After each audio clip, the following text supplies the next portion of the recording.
hip-hop soul in the crowd. Yeah.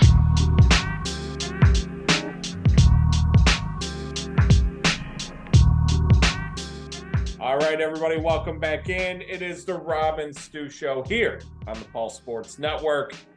This week, we're not talking the horrific Lions draft or how the Eagles are going to lose the Super Bowl again.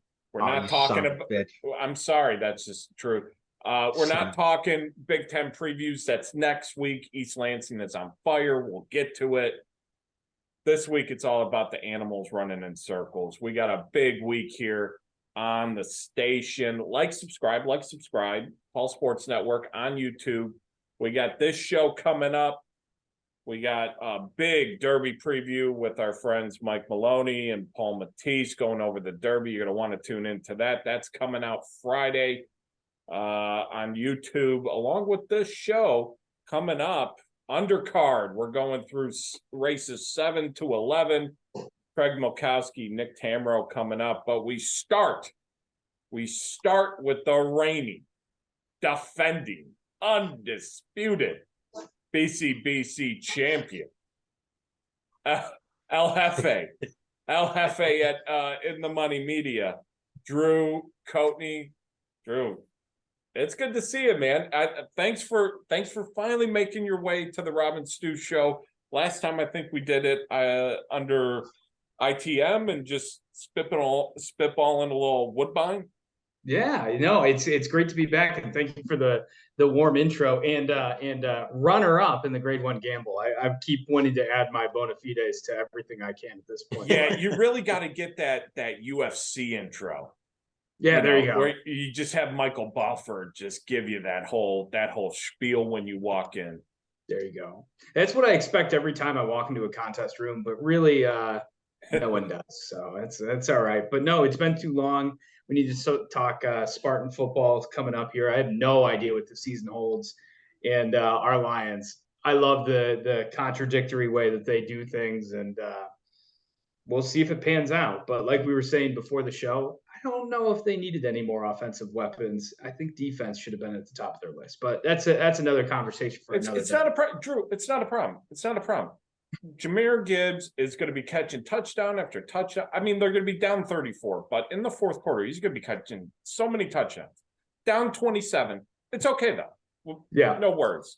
Yeah, it's an instant parlay lock. First half losers of any game is the Lions. Just get it done. It's just a free square for anyone looking. And see, there's your NFL gambling tip for the show. We've hit our quota, Roberto. Let's start race 7. We got some races to get after. Grade 2 turf sprint going 5.5 on some green stuff that resembles grass. We'll let the reigning, defending, undisputed champ get into this one and have the first crack, because I know Roberto, you got some ideas in here too. Yeah, I have two very logical responses to this. Kind of speed in class is going to hold out for me. And I'm starting with the number 10, Arrest Me Red. That Ward trainer has tried a little bit of different tactics from here and there. And I'm really hoping to see a pressing style of trip from that wide post. And last out was parked in the 12 hole and had a pretty rough trip against the pace flow. So with Irad back aboard today, I hope they don't immediately rate out of the gate like they did last time over, I think it was at Keeneland. So the number 10, Arrest Me Red, a serious horse and a serious contender. The number 4, Big Invasion at 7-2 is nicely drawn inside and looks to get the best of the trips on the day, and has run figures that easily win this race. And, not bad when you have a runner who's never finished out of the frame with 7 wins, 1 second, and 1/3 out of the 9 races. So Big Invasion's always spotted well. And heck, the 4-year-old still has some upside left. And then lastly, I have a soft spot for this horse. The number 8, Just Might, at 80 or 20-1.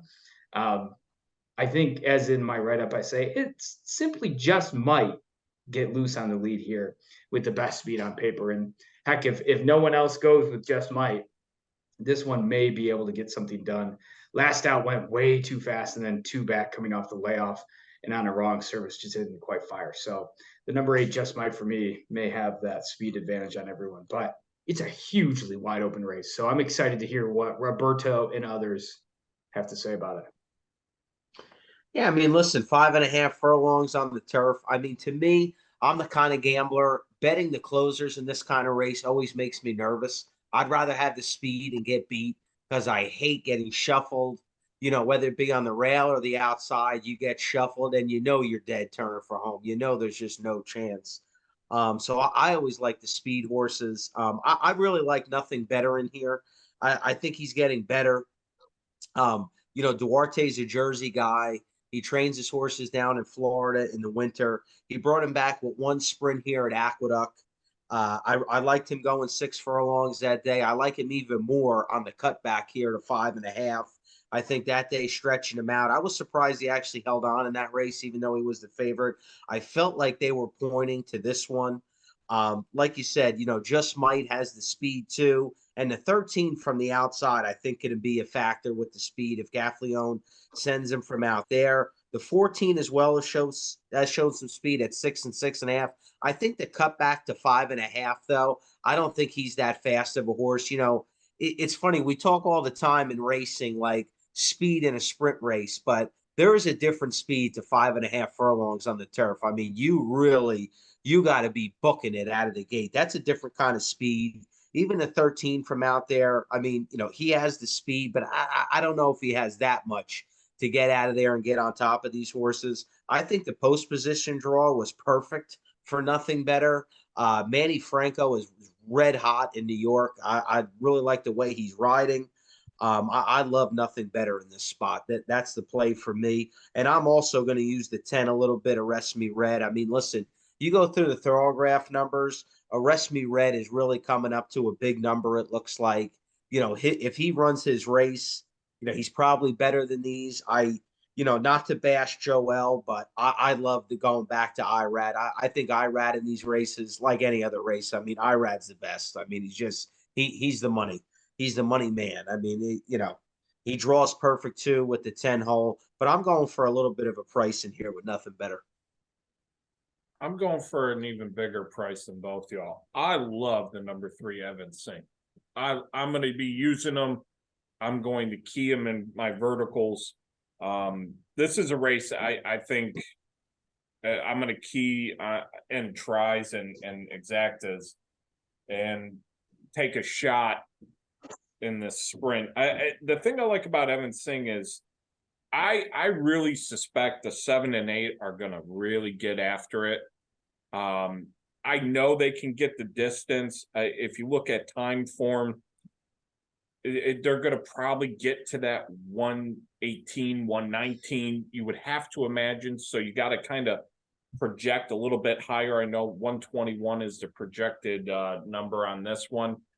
Evan Singh, that last race at Fairgrounds, that was, I mean, they were timing that with a sundial, okay? Closed into a wicked slow pace.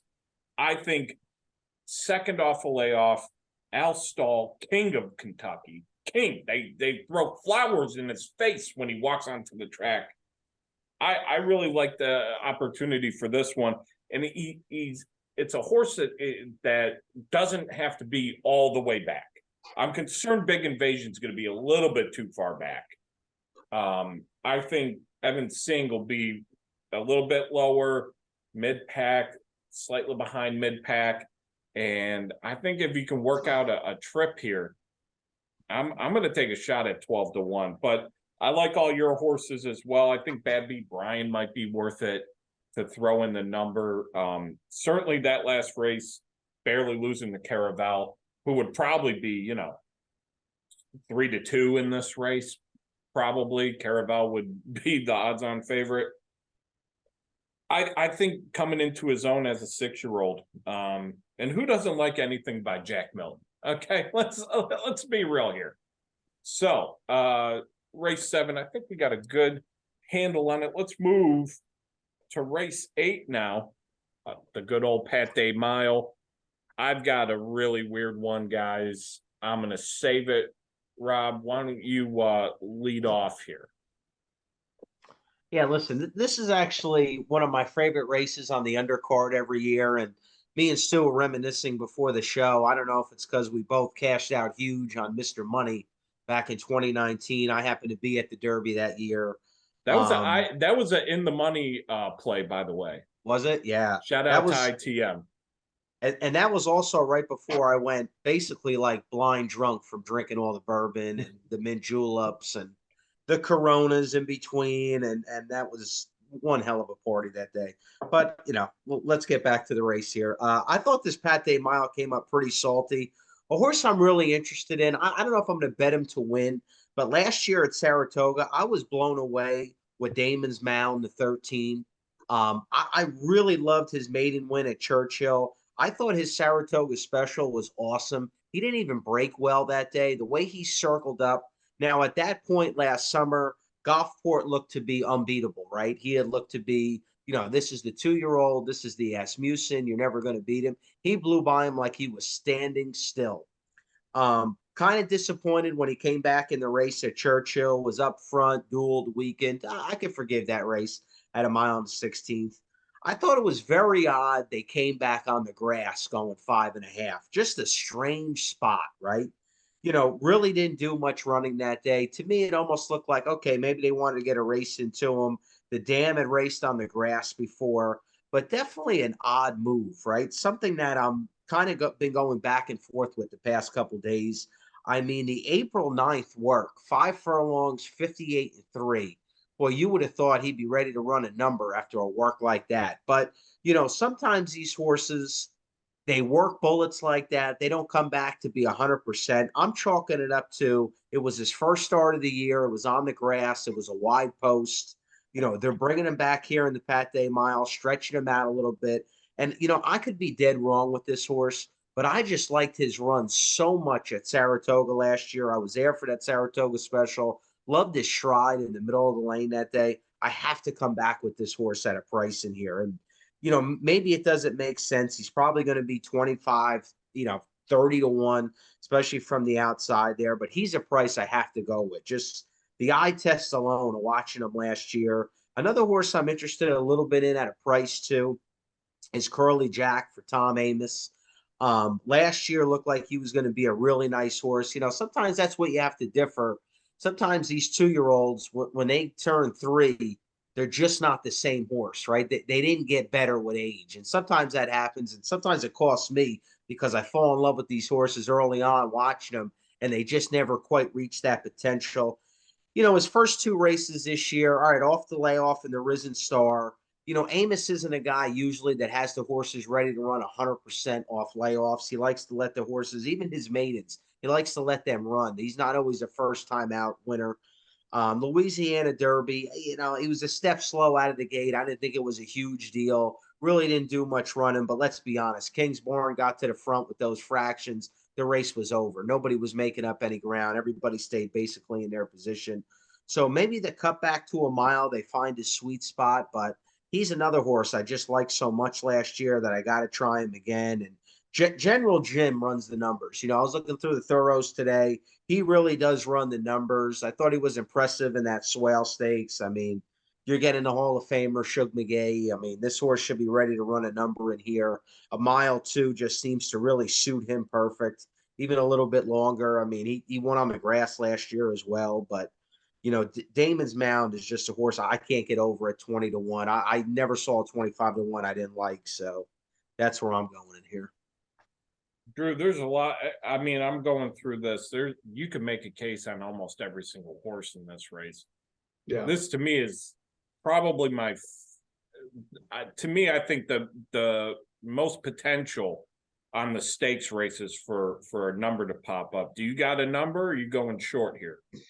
I'm going a bit of both, but I have to tell you a story about Funny Duck. I think it's 2015, 2017. Yeah. Playing a big pick 5 with a couple buddies, and we don't have Funny Duck, but we have New York Central, who I ran remember this race. Yeah, right behind Funny Duck, and we're watching Funny Duck just clear New York Central length. And my friend's now wife turns to us and says, "I bet $2 across the board on Funny Duck. I love the name." Cost us about 500,000. We had every winner from there on out. And it Oh was my just the God. biggest pain. And if you remember, I think Funny Duck was like 30 or 40 to 1, and New York Central was like 35. So we can assume I the price had was New gonna York be the same. Central too. It was terrible. Thanks for bringing that one up. This is a very sad moment in the show. Yeah. What's the rules on refilling bourbon downstairs? Is that acceptable around this That place? is perfectly acceptable. We're gonna need it.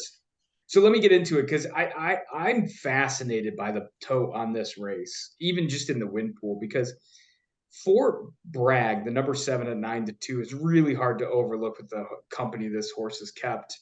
And going 2 turns and trying to hang with Forte and then Practical Move, I think everyone's going to be bet. And I've written a note here that's like, hey, Dale, let's go bet this horse. It ran against Forte, that type of thing. Yeah. So it may open up even more value, even though I have this horse on top. I think tactical advantage, kind of cutting back to the flat 1 turn. It has just a high cruising speed that I think should hold on fairly well. So the number 7, the number 5, Echo, again, nothing exciting. Son of Gun Runner has that, showed a new dynamic last out, stalking the pace and closing on well, and has shown in the 22 campaign an ability for a speed and fade. So maybe they figured out this one needs 1 run, but I really hope they don't go with that, because I'd like to see some tactical advantage here. So maybe Echo again was a slow improver, and I'm gonna side with the number 10 Curly Jack as well. I'm going to side with the number 13 Damon's Mound that I had for all the things you had cited. And then a little bit of the number 4 Midnight Rising with that Turfway Park form holding up. Has improved each of the 3 starts, looks to be live, closing to the slow fractions. And last out, Aquila was parked at the back of the pack in a very slow pace and had trouble at the top of the at the top of the lane. So I'm spread wide open in this race.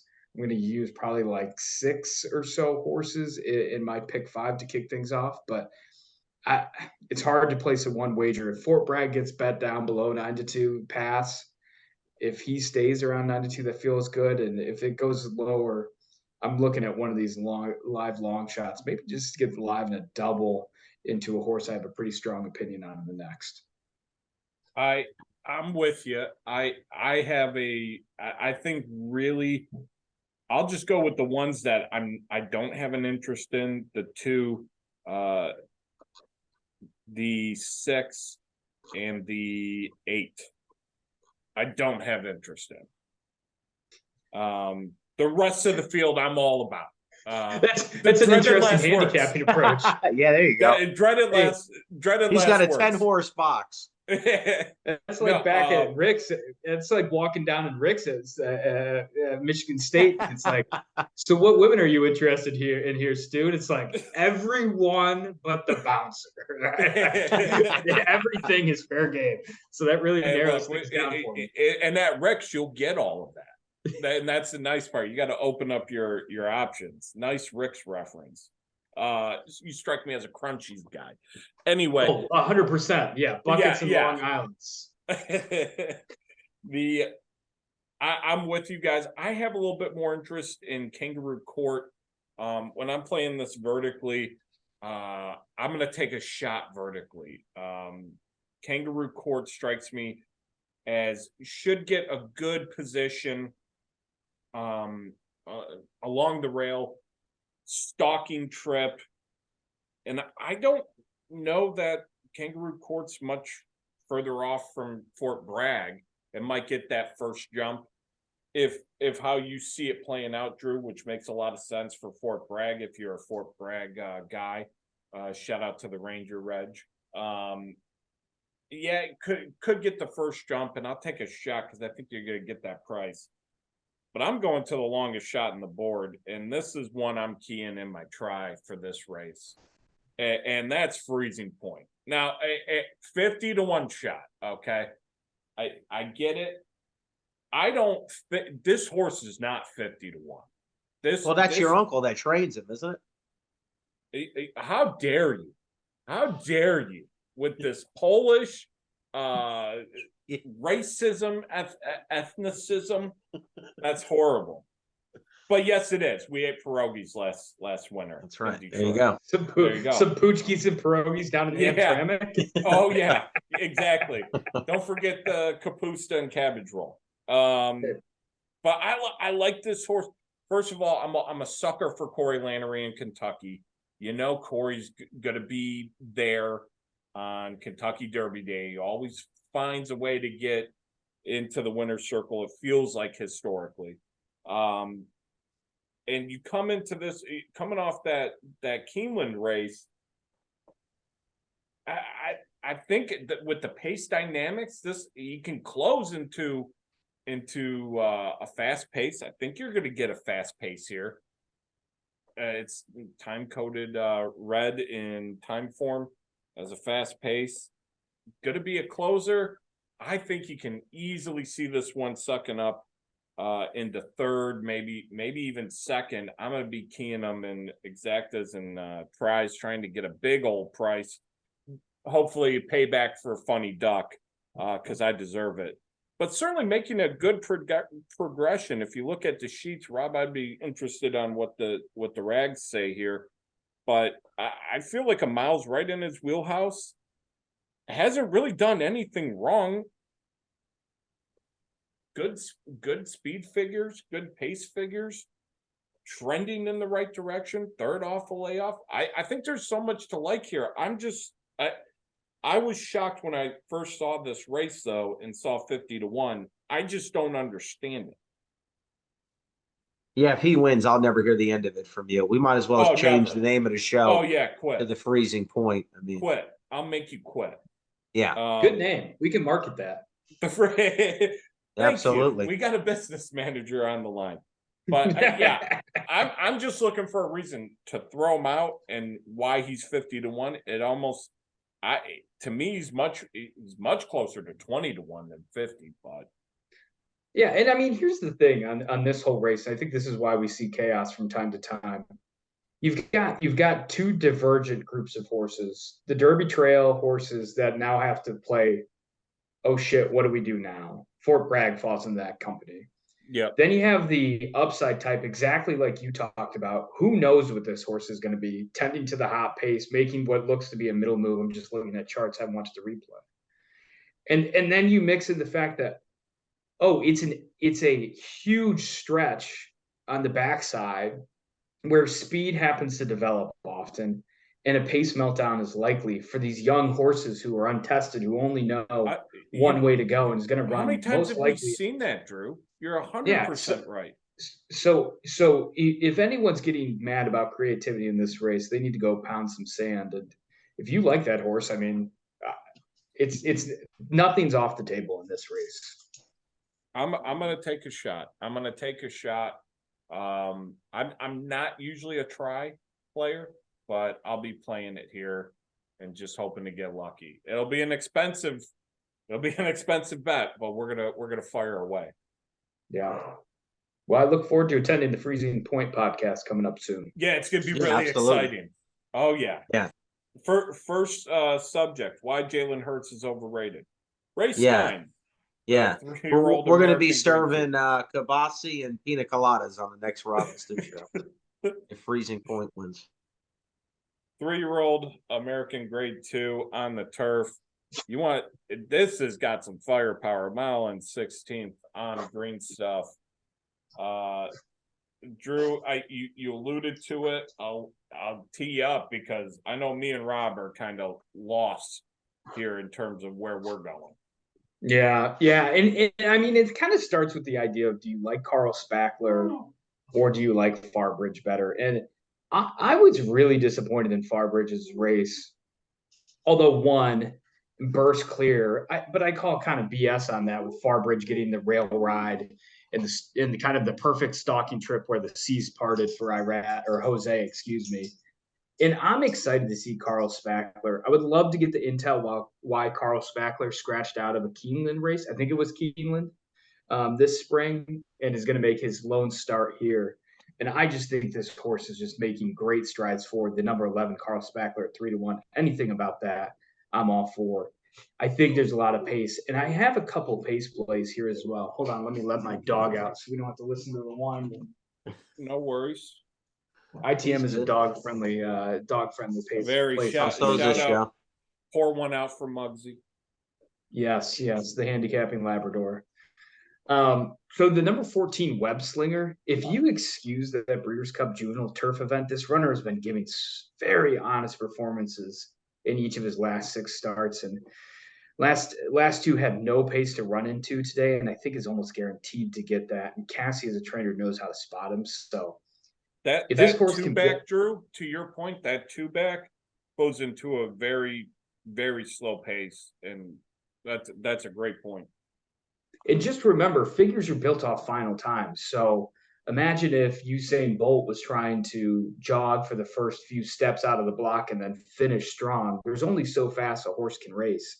And when you see those blue fractions like that at 88 and 95, it just seems like the clock is off and the jockey's had a little bit of, oh boy, we're going slow. And Usain Bolt can't set a world record if he's jogging out of the blocks for the first 2. So similar to this, if this horse gets a good, honest pace to run into, is well positioned, and I mean, no better than Javi to be on this horse for the 4th time in a row.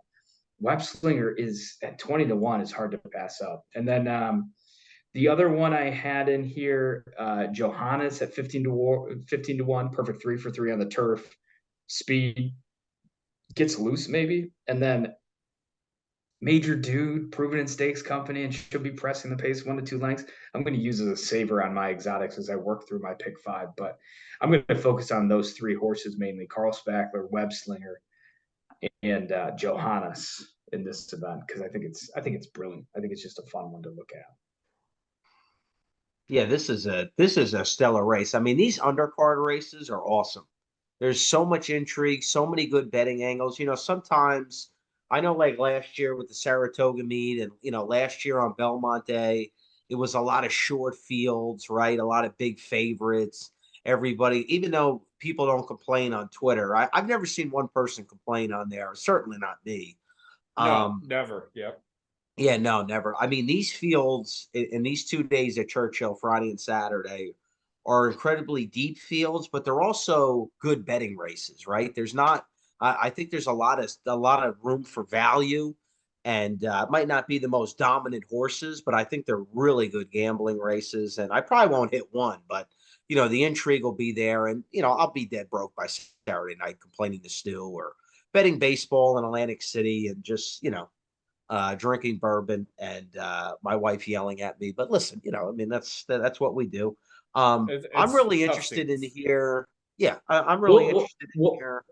I'm going to interrupt you one more time because we'll sign you up for the Gamblers Anonymous if you start betting next pitch is a ball or strike. So, all right, listen. You're talking to a guy who bets Yonkers a couple nights a week, so you couldn't have a more New Jersey degenerate gambler than myself. Hey, Drew, you're talking to somebody who bet the Mets end game and they got beat by 7.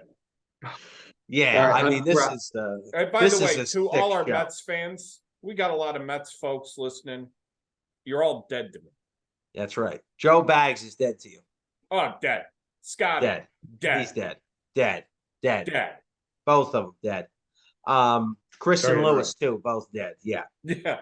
But no, I tell you, one of the most interesting things in here is there was a huge purchase of Farbridge, right? And apparently there's a story that Clement thought he was going to keep the horse. Whatever happened, the new ownership group bought him. Now Pletcher has him. I said a little bit on yesterday's show too. I think that's a little bit. There's nothing to knock against Todd Pletcher. The guy's probably one of the top 3 trainers ever in the game. But you take a turf horse from a guy like Clement, that's his specialty, and you give him to a guy like Pletcher. I don't know. I just think Clement, that's his game on the grass. There's no knocks against Todd, but I don't think that's his game 100%. Major Dude is a tough horse to knock. I think he's just a consistent horse. He's always going to run his race. The horse I really like in here, and I think he's coming up the thorough numbers, and I like the way he's going. I really love Talk of the Nation. If I could get 10-1, I think that's a great price. Yeah. I love when these big New York trainers, a Shug, a Chad, when these guys love the turf course at Tampa Bay. Tampa Bay actually has a better turf course than Gulfstream, and they're better horses they'll take to Tampa Bay in the wintertime to get them ready. And another angle I love with this horse, Suge is not really too big on this. Talk of the Nation has 5 works in the month of April. 5. After that race in March at Tampa Bay, where he was second. I don't think he was 100% in that race. He broke from the outside. They had shortened him up a little bit. But listen, after running him the mile, I think that was almost a speed tightening type race. Now you're going to stretch him back out. The 5 works into him. I think this horse is coming into the race beautiful. I love the jockey change to Tyler. This is one of my best bets on the card. All righty. I'm kind of in the mix with you guys. I haven't fully decided. My mind first went to Carl Spackler, so I'm with you, Drew. I'm going to use Major Dude defensively in horizontals. Vertically, I'm kind of interested in what behind enemy lines might be. You don't really see lately. You don't really see those Europeans come over with nothing great shakes in terms of European form. Just winning a 12K maiden on the Simp at Dundalk. Not a huge pedigree, not a huge background. Comes in, wins a stakes race at Gulfstream. Looked really good doing it. Was close to the pace. Usually, I feel like they are always consistently like way far back, and you're waiting on this huge big run at the end. But acquitted himself pretty nice. I'm gonna throw him in, third, possibly second. I don't think he can make a big enough jump to win, but I think certainly could get in a number as a price play for your verticals. I kind of like him, but yeah, I'm with you, Drew. I like Carl Spackler here. Yeah, and there's a horse floating around Gungo Galunga. And I just wish these two would face off against each other. Carl Spackler, named after the great character in Caddyshack. But no, I was glad you talked on that horse, the number 6, behind enemy lines at 30-1. You also don't see Jack Sisterson getting imports like this. So there's got to be a story there to share.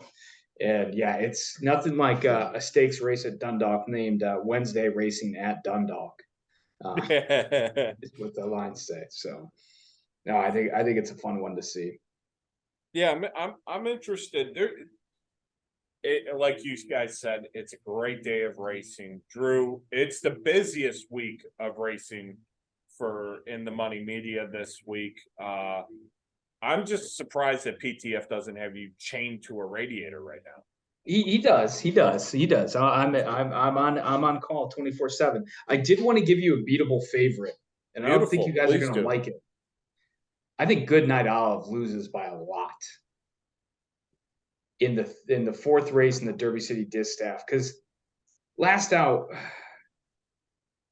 it was so blah, and I haven't loved this horse a ton, and maybe you could chalk it up to an unfocused horse, but I'm just not seeing it for this one today, and I really love the number 1 Hot and Sultry at 6-1, doing all the dirty work with Clairiere and Secret Oath race, and really hung in there in the finish. So I'm really looking forward to betting that one and trying to see if I can't take a shot against Goodnight Olive at 4-5, which I assume is going to drop even lower to 2-5, considering the resume that this horse has. So yeah, although Pete has me chained to a radiator, I'm still making crazy picks about vulnerable favorites like the number 2 Goodnight Olive. The price is just going to be way out of whack for what the probability is, especially considering the prep race this one came in.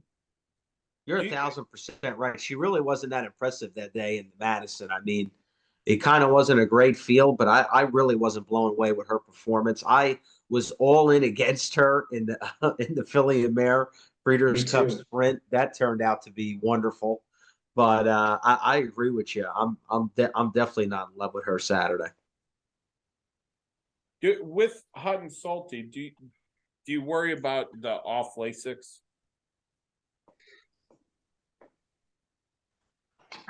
Yeah, but you're going to get paid for it. I think that price is going to drift up to 8-1, 10-1. And the cutback, I don't want to say lone speed, because right, I think Goodnight Olive is going to be in the vanguard with pressing that pace. But I mean, Travel Column can't go with that horse. Matarea is going to want to be closing from deep back out of it. I think Hot and Sultry might just catch him sleeping at the switch with this. So it would be great to see Norm Cassie win a big race in his home state on a big stage. And I mean, there's no reason that this horse can't get up for it. I think it's just one of those you got to look a little and be creative. And you watch the stretch drive between Goodnight Olive at Keeneland versus Goodnight Olive at Keeneland Breeders' Cup. It's like two different animals. It's like, wait, where was the other one? You know, it's interesting. The time form figure is 1 point higher in the Madison, although the buyer figure in the Breeders' Cup is 3 points higher. So if you have Craig on, whenever you if you've already had him on, shame, but would be fascinated to hear is a take on why those four numbers are different between the Madison and the Breeders' Cup Filling Mayor Sprint. Well, we can text them. That's the good thing. We'll hit them up. We'll find out, and we'll keep it here so we can benefit from that. There you go. And not the listener, which is the important thing, right? Oh, that's yeah. I mean, that's what we do here at the freezing point podcast, whatever that horse name is. Drew, back in the money media. This week slammed really great interview yesterday. Nick Tammaro, Duke Matisse going over the Oaks. I know Pete's currently probably doing some sort of live show somewhere in Kentucky. What else is going on in the monies? We've got all sorts of great stuff. Signing up for ITM Plus right now, you'll get the grid picks of everyone, me, Pete, JK, Nick Tammaro, and Tyler Wisman, who leads up our social media and ITM Plus division. So that's a great way. I'll be posting some vulnerable favorites, including Goodnight Olive and Forte as well, and some reasons to bet against, which I think everyone has those reasons. So that feels like a dime a dozen. But also the Pro Player Roundtable is coming up. I don't know who Pete booked up, but typically it's always fascinating to hear how some pro players approach the day and what their views are. A lot of those guys like Sean Borman, the legend that he is already, and Mike Maloney, and some of those guys who really just have seen and cut their teeth through these races year and year and again. Weigh in on their opinions, and so we'll be chocked full of content moving forward in the money media. So it's a great week. I mean, what better way to go from Keeneland to Derby, and then we'll go right into Saratoga and then finish off the year with the Breeders' Cup. So hopefully we'll be back-to-back champs, and I'll get to wear that fantastic college T-shirt that was around when we were younger, of the back-to-back World War II champions, whatever. Yeah. Well, I mean, we've had a few overtime games, and since then, but we're still rated in the coaches poll number one. I got to tell you, man, you walk in, if you win again, you should just get like a title belt. You just start walking in and just have one made. Get one of those wrestling belts and just start walking in and flipping people off Stone Cold style. I mean, that's really what it needs. Stone Cold style. Well, it's funny you mentioned that, because Bernier texted me immediately after the second place finish at the Grade 1 Gamble and said, when the hell are they going to just give you a green jacket? Because everyone who enforces laws there has a green jacket, all the stewards and everything. So yeah, he was asking when that was going to happen. I don't know. I've been working with Jim Goodman on that. He's been so kind to me, as well as Tim Schramm. So we're looking to get back. We're actually going to be doing Belmont Day out at Santa Anita. I'll be live on air with them. So my dad's first time out at the racetrack. So that'll be fun to show him the ropes. And beautiful. It'll be. You couldn't pick a nicer track. Santa Anita, that's gorgeous out there. Yeah. He's really going to be downlining when I take him over to Hawthorne at some point. No offense to Hawthorne, but they just don't quite have the backdrop of the mountain. Well, like Craig was telling us offline yesterday, fly into Burbank or Pasadena. We're flying into Burbank. I used to work out there, and I would go there in the mornings over at Clocker's Corner. And yeah, that LA flight is terrible. So it's no fun one way or the other, but no, we're pumped to get out there, play in the Belmont contest, and try and just keep moving the ball forward and game selection and make the right plays when we have the right time. So, one thing I was going to comment about your listeners and how to approach the day, and Rob, you made the point, right? Great value. I don't think I'm looking up at my wall because I have all of the horses that won it for me on the Breeders' Cup. I started with $2,000 on the day and moved it up to 150, and there was nothing creative, right? It was kind of back to basics, just okay. Whereas I think I had a small double with Cody's Wish into Tuesday that helped move the ball forward. But otherwise, it was just a lot of win bets over and over again. And even sometimes Dutching a win bet. If you can get even money on a Dutch of a couple horses, what's wrong with that? I mean, you play sports bets all the time, 50-50 proposition. June, stop tearing up my couch. Sorry, I had to make sure the leather stays intact. Yeah. But, sometimes the old pick one, especially in these spots, is not a bad way to go if you're trying to keep advancing the bankroll forward. And it didn't take anything special from me. I mean, the position I got into to actually be able to bet Flightline at $100,000 was a $50,000 bet on two different horses to win. Yeah, that was a great story. I mean, when I think it was PTF that he did this interview with you after you won, right? That was a great listen. I remember listening to that and I was like, holy shit, that's how he won. Listening to you, like that was incredible, man. That was one hell of a story. Thank you. Yeah, and just the thing I want to impart is don't make the game more complicated than it needs to be. Those pick threes, the pick fives, that should be the icing on the cake for the day. Don't let it be the main play. I think that's what I learned last year, Drew. And it's funny you say that because, my approach, I'm a horizontal guy. I love swinging for the fences. I'm Rob Deere, okay, throwback. I'm Kyle Schwarber. It's either a home run into the third deck, or I'm going to be eating a hot dog on the bench, right? I think this year I'm just focused more on vertical plays and picking my spots. Like I told you, you kind of maybe talked me into maybe getting in a little bit earlier than what I may have been prepped for, but small, and just kind of seeing how the track is and just work my way into it. And then when, you take your shot, right, but be judicious about it. I think that's what you're saying. Pick your spot, but it doesn't have to be the pick six. It's all or nothing. Right. Yeah. I mean, even starting with $100 bankroll, set a target of $1,500 for the day and work backwards from how you're going to get there.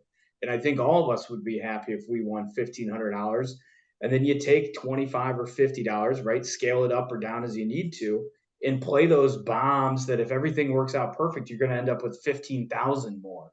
Because turning $100 into 15x is an unbelievable day. I don't care who you're talking to, because the odds of doing that within the win pool are much greater than having to play some of these races where it's like the Pate Mile. It's like, what in the hell are we doing here? Like when you lead off with, there's only two horses I don't want to talk about. It's tough cruising to make some value on it, but it's a fun day. It's a loaded card. I'm excited, and I'm open to questions if anyone has any on Twitter. Happy to chime in. Yeah, absolutely. Drew, give out your Twitter. I think it's just Drew Coatney is what it is. Let me just double check. I think it's just Drew Coatney. So it's DREWCOATNEY. Beautiful. Hit him up, folks, if you got questions. And as always, ITM's got you covered this week. Shout out to our friends, not only Drew, but everybody there. Good folks. Me and Roberto on the flip side of this, we got Nick Tammaro. He's going to pick up with race 10, and we're going to get after it. Stay tuned. We still got Paul Matties, Mike Maloney coming up, Craig Milkowski coming up. Big time show, folks. So stand by and stay tuned. We'll be back after this. All right, everybody, welcome back in. It is the Rob and Stu Show, and it is a big show because it's the Derby Show. We're part 2 on our Derby preview here on the Paul Sports Network. Shout out to the first part. We had Craig Milkowski, Nick Tammaro, Drew Coatney. Shout out to those boys. They took care of the undercard for us here. But today, I mean, you know, as Dick Vitale would say, we got a few primetime players. We got a few PTPers in the house. 2 gentlemen that know a thing about a thing or two, and can't wait to listen to this. Our friends, first off, author of Betting with an Edge, which you can get for the low price of $900. Hit me up in the DMs, kids. He's a great friend, a young man from Kentucky, Mr. Mike Maloney. It's good to see you. Anytime I'm talking to you, it's a good time, brother. Good to see you. Glad to be here, and hopefully we can figure some things out. Yeah, and if I get that 900, I'll pass 50 your way. Good to know the split ahead of time. Yeah, always, brother. And then, of course, from the first family of handicapping, a guy who I probably owe way too much money to, and a guy who's probably really tired because he was doing some Maidan race replays at 3 a.m. likely this morning. The great Paul Matties. Paul, it's good to see you. Thanks for coming on, brother. Oh, thanks for having me. Did anything happen today for the Derby? You know, I can't think of it. I can't think of it. It's a great place to start, Paul. I mean, let's get into it with the changes. Rob, you got the running list. You're minding Twitter right now. Rob, what happened? We got scratches, we got trainer bans, we got rumors of favorites scratching. I mean, you really, you know, for a Kentucky Derby, you really have it all right now. I mean, you got everybody in Twitter on the mix, and it's just it's pandemonium right now. And you know, if it's on Twitter, it's fair and balanced. Well, so that's true. That's how it is. Nobody ever lied on Twitter, never. Nope. Paul, I'll start with you. With all this stuff going on, I mean, does it completely throw a wrench into how you're approaching Saturday? No, not at all. It's not a big change, but you know, there's subtle changes I think that are going to happen because of it. Especially the Romans horse getting in is really going to affect the pace, and I think the tote is going to be affected by Mandarin Hero getting in because he's going to take serious money in the race. So, you know, it's still generally the same race, though. I think you make a great point with that pace factor with the Romans horse getting in because you know he's gunning from that position. Yeah, he's definitely going forward. He's maybe one of the 2-3 that's a possibility that will gun, I think. Now, Mike, with shout out Matt Forte, however you're pronouncing it.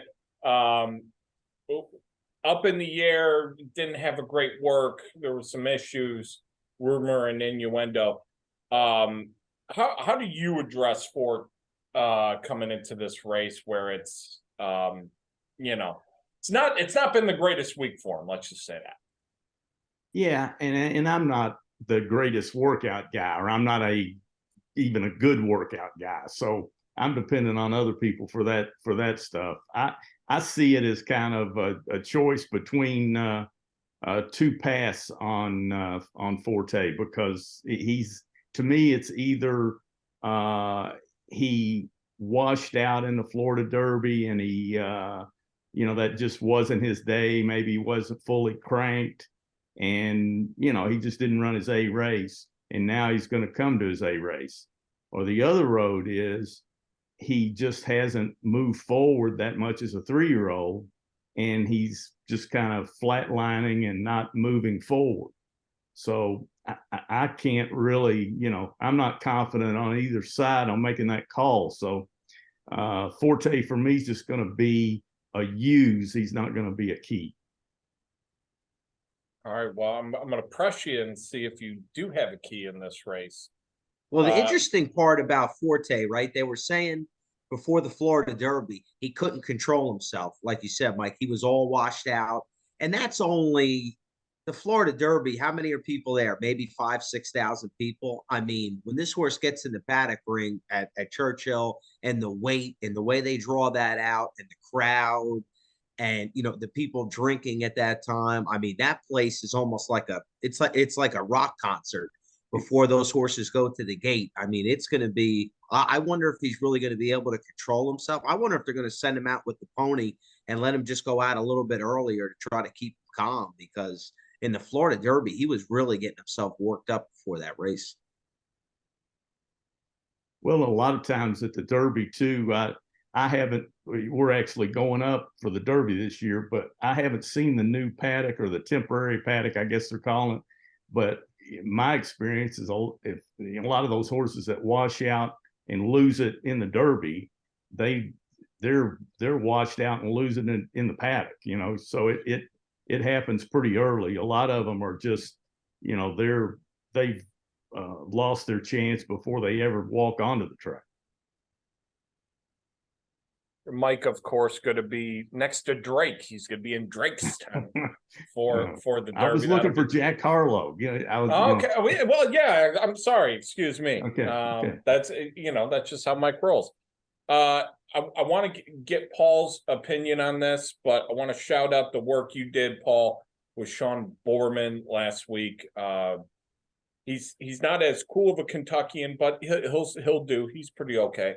But but that show you did on the pace, and you guys talked about your numbers, your figures. You said some really interesting things, breaking down race by race. Do you have a clearer picture in your mind of how the pace dynamics are going to flesh out? And Mike, I'd like to hear your thoughts on pace after this as well. Well, I'm getting there on the pace. This thing, new one today with the Cyclone horse getting in on the outside, that changed me a little bit. I kind of come to the conclusion before that not too many of them were going to send, that it was going to be a relatively, I wouldn't say slow pace, but it wasn't going to be a lightning pace, because I didn't see anybody on the outside that was going to really go. And now with the Romans horse getting in, that could change. That could definitely change my thoughts on and I got to think about it a little bit more on that end.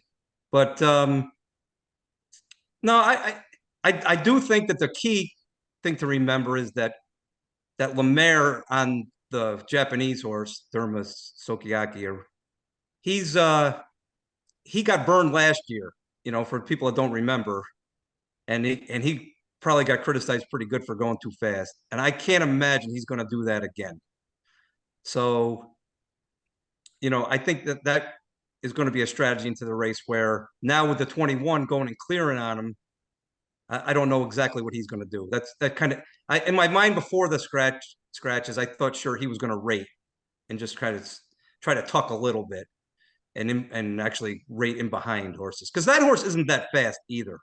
He went wire to wire in the UA Derby, but if you watch the majority of his races, he's not really a speed horse, or a horse that's fast, and I can't imagine that he's even going to be able to keep up with anybody who goes. So,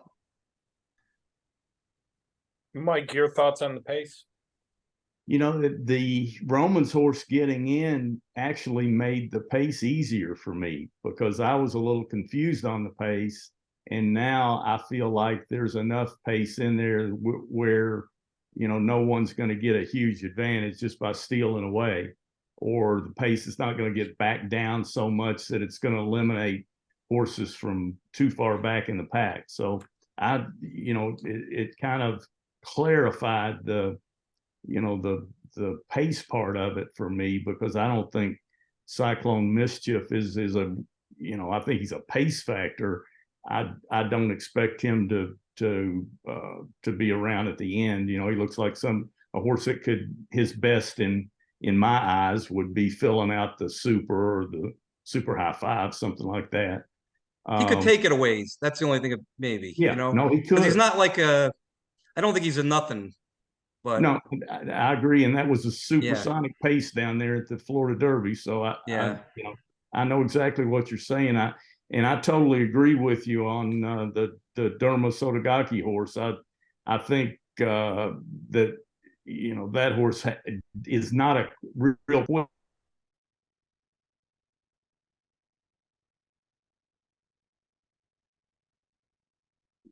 Then maybe lay 3 wide outside him, 3 or 4 lengths off of him, something like that. No, I think Mike makes a good point about it. I think it's clearer. I think it's just going to be a normal pace now. I'm not going to think about it as much probably since Lycone got in. Do you guys knock these horses? Because to me, this is kind of like a weaker Derby field. I mean, you have basically one high figure at a last race, and that was 2 fills, and that was on a synthetic, which for me, that's kind of hard to judge going back to the dirt. Did he just jump up on the synthetic? Or, you have like Angel of Empire, who, I mean, he went by those horses like they were standing still. But to me, his number didn't come back that great. I mean, watching the race visually, I thought, man, that was impressive. I mean, he just turned the stick and he was gone. But is this a weak field, you would think? In my opinion, it is. But you guys are the 2 professionals. I would love to get your opinion. To me, it's kind of a weaker 3-year-old crop. I don't think it is yet. I think it's got a lot of potential, and the horses that are pretty good. I think what we're only on year 2 or 3 without Lasix. Yeah. So I think you're seeing the HESA and the medication stuff. I think that's more indicative of the lower figures than the horse's ability. I think if these horses were running on Lasix and they were running on some other things that used to be legal, they'd be smoking pretty high figures. I don't think this is a weak bunch. I think we're just not accustomed to it yet. I think the whole paradigm has shifted, and without Lasix, nobody seems to talk about it. But anybody who's doing figures every day, unless you're blind or you're just projecting all over the place, it's definitely been a huge factor on the overall numbers. That's a great point. Even with HESA, I mean, it's just it's a different world in these stakes races. And I know people, it's just, you can't even use half the stuff that you used to. I mean, even medications, as even to go back to Bafford's thing, I mean, you're talking about a cream to ale, a sore that the horse had. I mean, it's incredible the minimal amounts that you can come up. Yeah, and the withdrawal times have been pushed back too. Even the things you can use that are just therapeutic stuff has been pushed back, and it has to have some kind of impact, whether it's 1 point, 3 points, but all of it's got to be a factor. Yeah, I would totally agree with that, Paul. That's a great point. And I'm guilty sometimes of not focusing on it as much as I should, because it's a huge component in handicapping these stakes races and handicapping the horses that come out of the stake races into other races. Yeah, especially the on and off, the ping pong Lasix. That's the stuff that's real hard. Yeah, but luckily the Derby's not really a factor because none of these horses really have run the Lasix. But some of the horses on the undercard, though, some of the races, especially the horses coming from Oaklawn and a few at fairgrounds, it's hard to say what some are going to do. Yeah, I'm drawing a blank on the horse's name, but there was a horse I played today that ended up being in a dead heat at Churchill, and that was the whole read on him was just that he ran a bad race last time and didn't have his Lasix. Run Classic. Right. So it just throws. It's like we didn't have enough things to deal with. Not hard enough for you, Mike. You guys mentioned earlier you feel like you have a somewhat better read on the pace, with some speed up front and it being an honest race. Do you think that makes it more inclined? Where do you think the winner is most likely going to come from here in the Derby? I don't know. You tell me, Stu, and then I'll tell you who's going to win.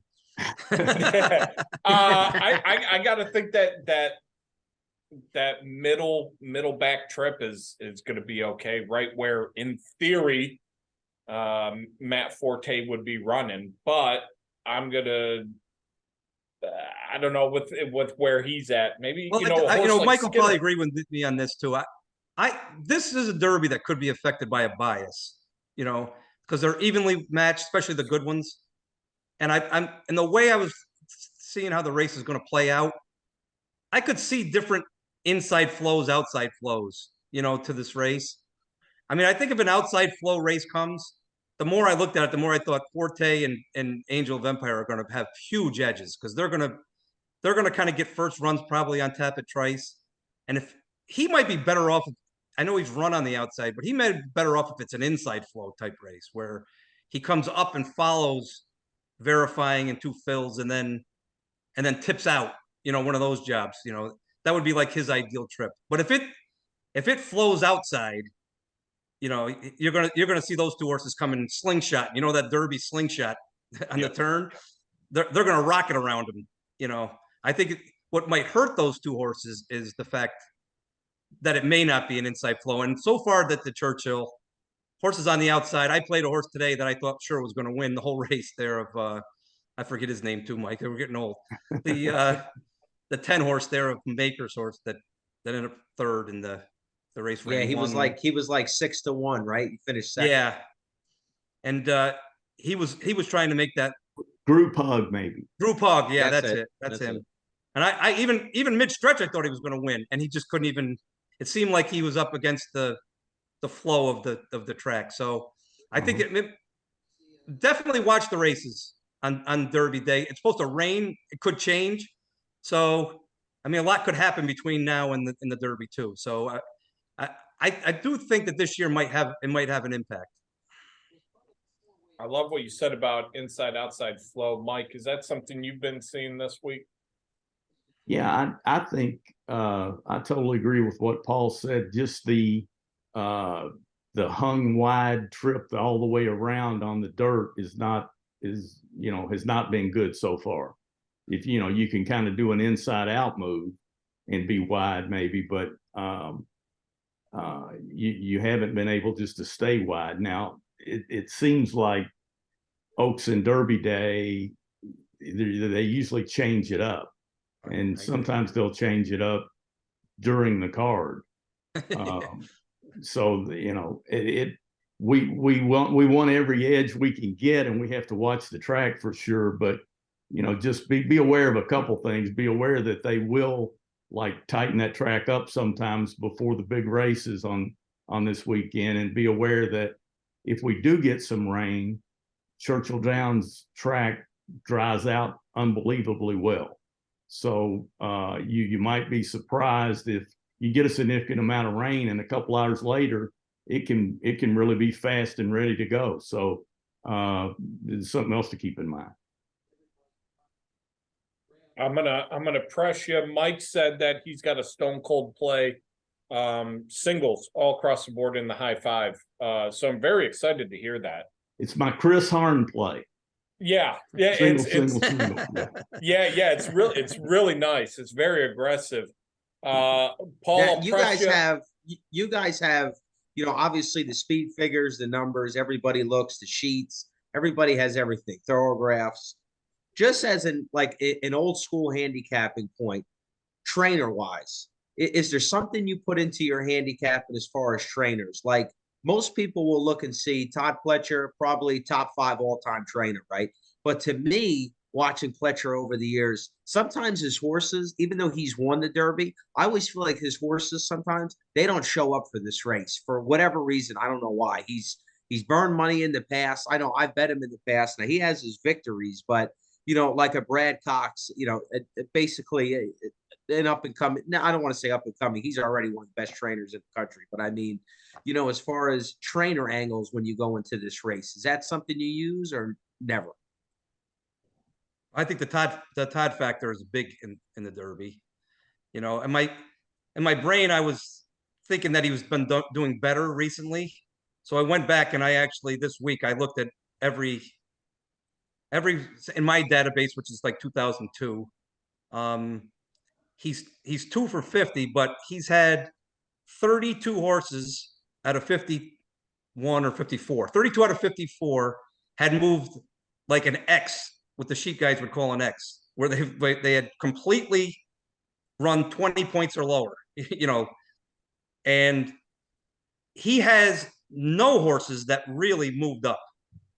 He had 4 that I had figures that went higher out of 54, and of the 4, it was sketchy.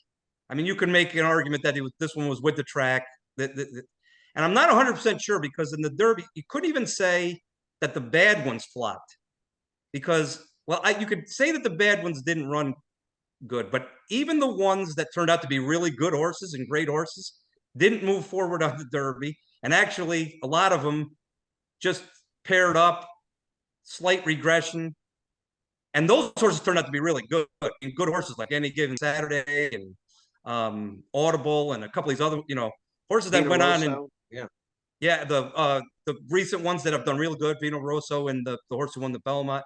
Even the ones that won the Belmont off this really didn't move good. So one thing I'm taking is that if any of his 3 horses run well, I think that bodes well for the future with all the 3 Pletchers. But I'm a little worried about that, particularly with, his record with undefeated horses, which Kingsbarns would have, is horrendous.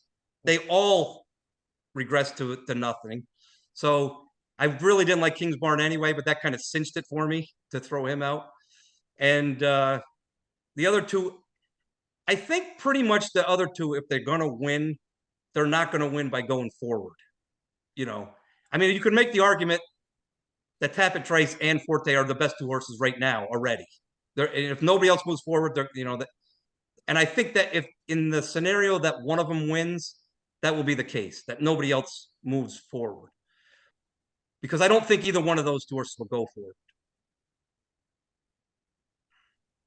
Mike, what are your thoughts on that? That's interesting. I really, sometimes I'll have a trainer in the Oaks or the Derby that I really feel confident the horse is going to move forward. I don't necessarily know that I have a trainer angle like that in this race. But I totally agree with the Pletcher angle.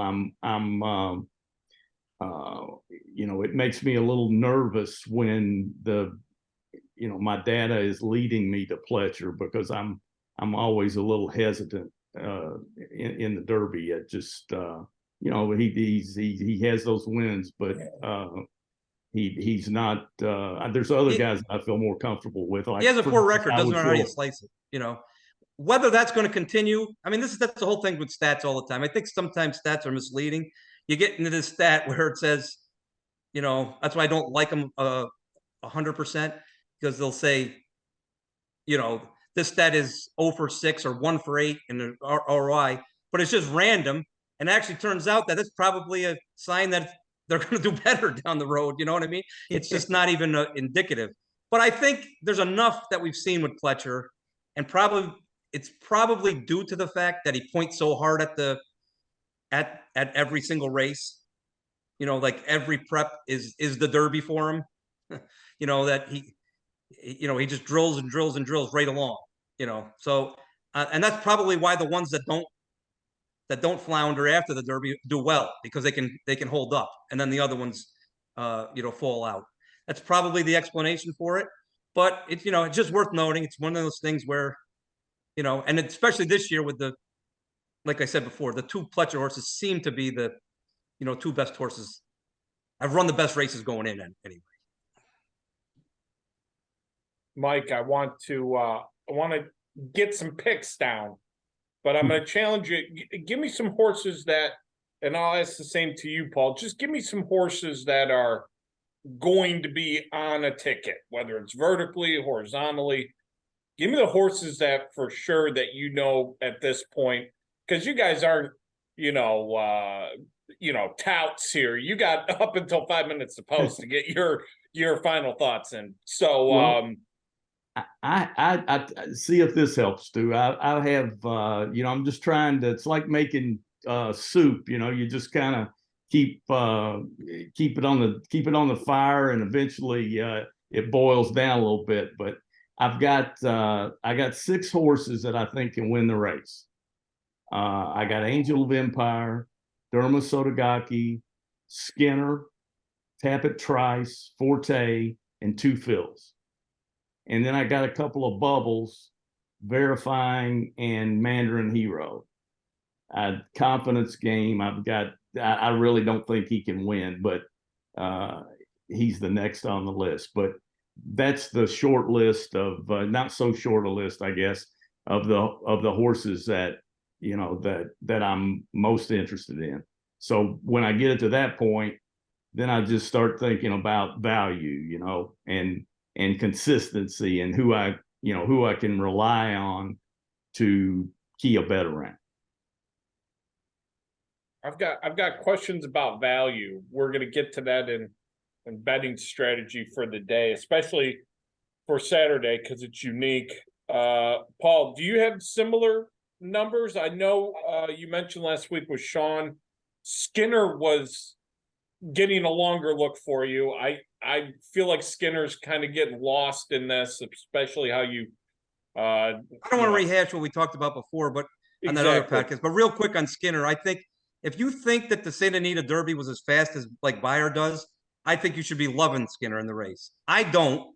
I think the Santa Anita Derby is inflated on the Beyers.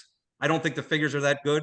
So he's gone from like where for me, he'd be more like a throw in behind, because I think he's certainly, out of all the horses we talked about earlier, one that could really move forward. He's got a jockey switch. He's got a trainer that takes his time. He's peaked at, that trainer, Sheriffs, has had horses, even the ones that haven't won, when he's running these type of big races, they run forward. They come into this race and run good. Even Giacomo in the Breeders' Cup, which everybody thought he was a joke, he moved way forward in the Breeders' Cup. I just have a hard time with those Santa Anita horses. I just don't think that was a real good group out there. So I'm having a hard, that's why I would be more inclined to keep him on a second level and as a saver type of route than. How much slower did you have it than Beyer, Paul? About 3 lengths, 4 lengths, 3.5 lengths. Got you. So 5 or 6 points. Yeah, maybe even a little bit more, because his scale's a little higher. So I mean, I have it like in the mid 90s, low to mid 90s, and he's got it 100, and I'm a little lower than him. I'm a little higher than him in general. So, gotcha. So maybe even more so. There's just been. I don't want to rehash that other podcast. Let's please go listen to it. It is really good. No, but even in that Santa Anita Derby, he was wide. They were going fast up front, and he made that move coming around the turn. But I thought in the lane, he kind of flattened out. He was a little bit sideways. He was hitting them left-handed, then he went back to the right hand. But I don't know. He doesn't seem to me like he has that turn of foot. Like I thought he had a nice turn of foot there, turning for home, but I thought he flattened out in his races in the lane. I don't know. That's just from my eye. That's what I thought about Skinner. Well, I just think his trip wasn't great. Mike and I will talk about this forever. This is one we can analyze, that the trip. I agree with Mike. I think he didn't move at the right time. That's why he flattened out. He kind of went all in at the wrong time of the race. When you watch as many races Mike and I see, I just think that was the reason why he flattened out. It wasn't because of he can't get further distance. It was because of the way he moved and at the time he moved. Totally agree. If you would place Angel of Empire in that race, and he made a similar move around the turn, you just think it was better horses at Santa Anita. That's why the way he kept going, like Angel of Empire, the way he was gone. I mean, top of the lane, flick of the stick, he was gone with that move. No, I don't think that. I think Angel of Empire would have won the Santa Anita Derby. Okay. I think if he had made that move, I think he would have. Now, maybe if Victor Espinosa rode him the same way, maybe not. But I think if the way that Angel of Empire ran in the Oakland, if you transpose that race to Santa Anita, I think he's a winner. Are you a fan of that rider change, him going to Hernandez? Yeah, I'm not a big jockey guy, but I would say yes, because I don't know about Victor nowadays in a 20-horse field either. He seems to be very cautious nowadays. It's a hard and life, he's and that Juan job. Hernandez is a good rider. That's Yeah. one Very thing good that's rider. so tough about this race. Like I always think about Point Given's year. Like Point Given, I thought was one of the best horses ever. I mean, the way he won that Belmont, I mean, but he got such a brutal trip. That's one thing about people that don't play the races a lot or only play once a year. To me, that's the hardest part about the Derby. It's the trips they get because it's just it's not a race you're ever going to see again with this many horses. I mean, it's just the Well, I don't know littlest what, I would just say, don't overthink that. I think there's been I haven't watched a lot of things, but the things I have watched, people seem to be overthinking, trying to guess what a trip is going to be.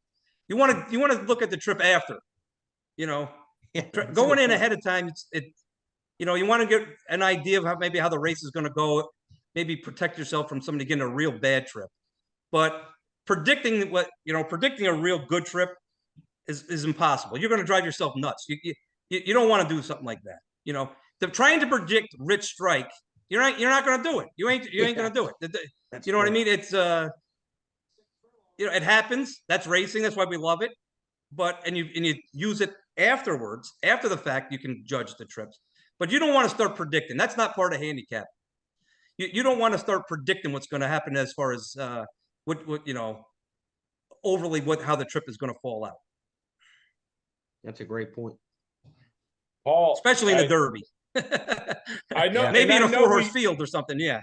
We sidetracked you with Skinner. Shout out to early 90s WWF wrestlers. But Paul, I'll let you get after it. Like Mike, do you have like a list that you've narrowed down and tiered them off in your mind of how you're approaching the 5 ones that I like the best are Angel of Empire, the 2 horses out of the Bluegrass, Verifying and Tapatrice, the 2 Fills, and Forte.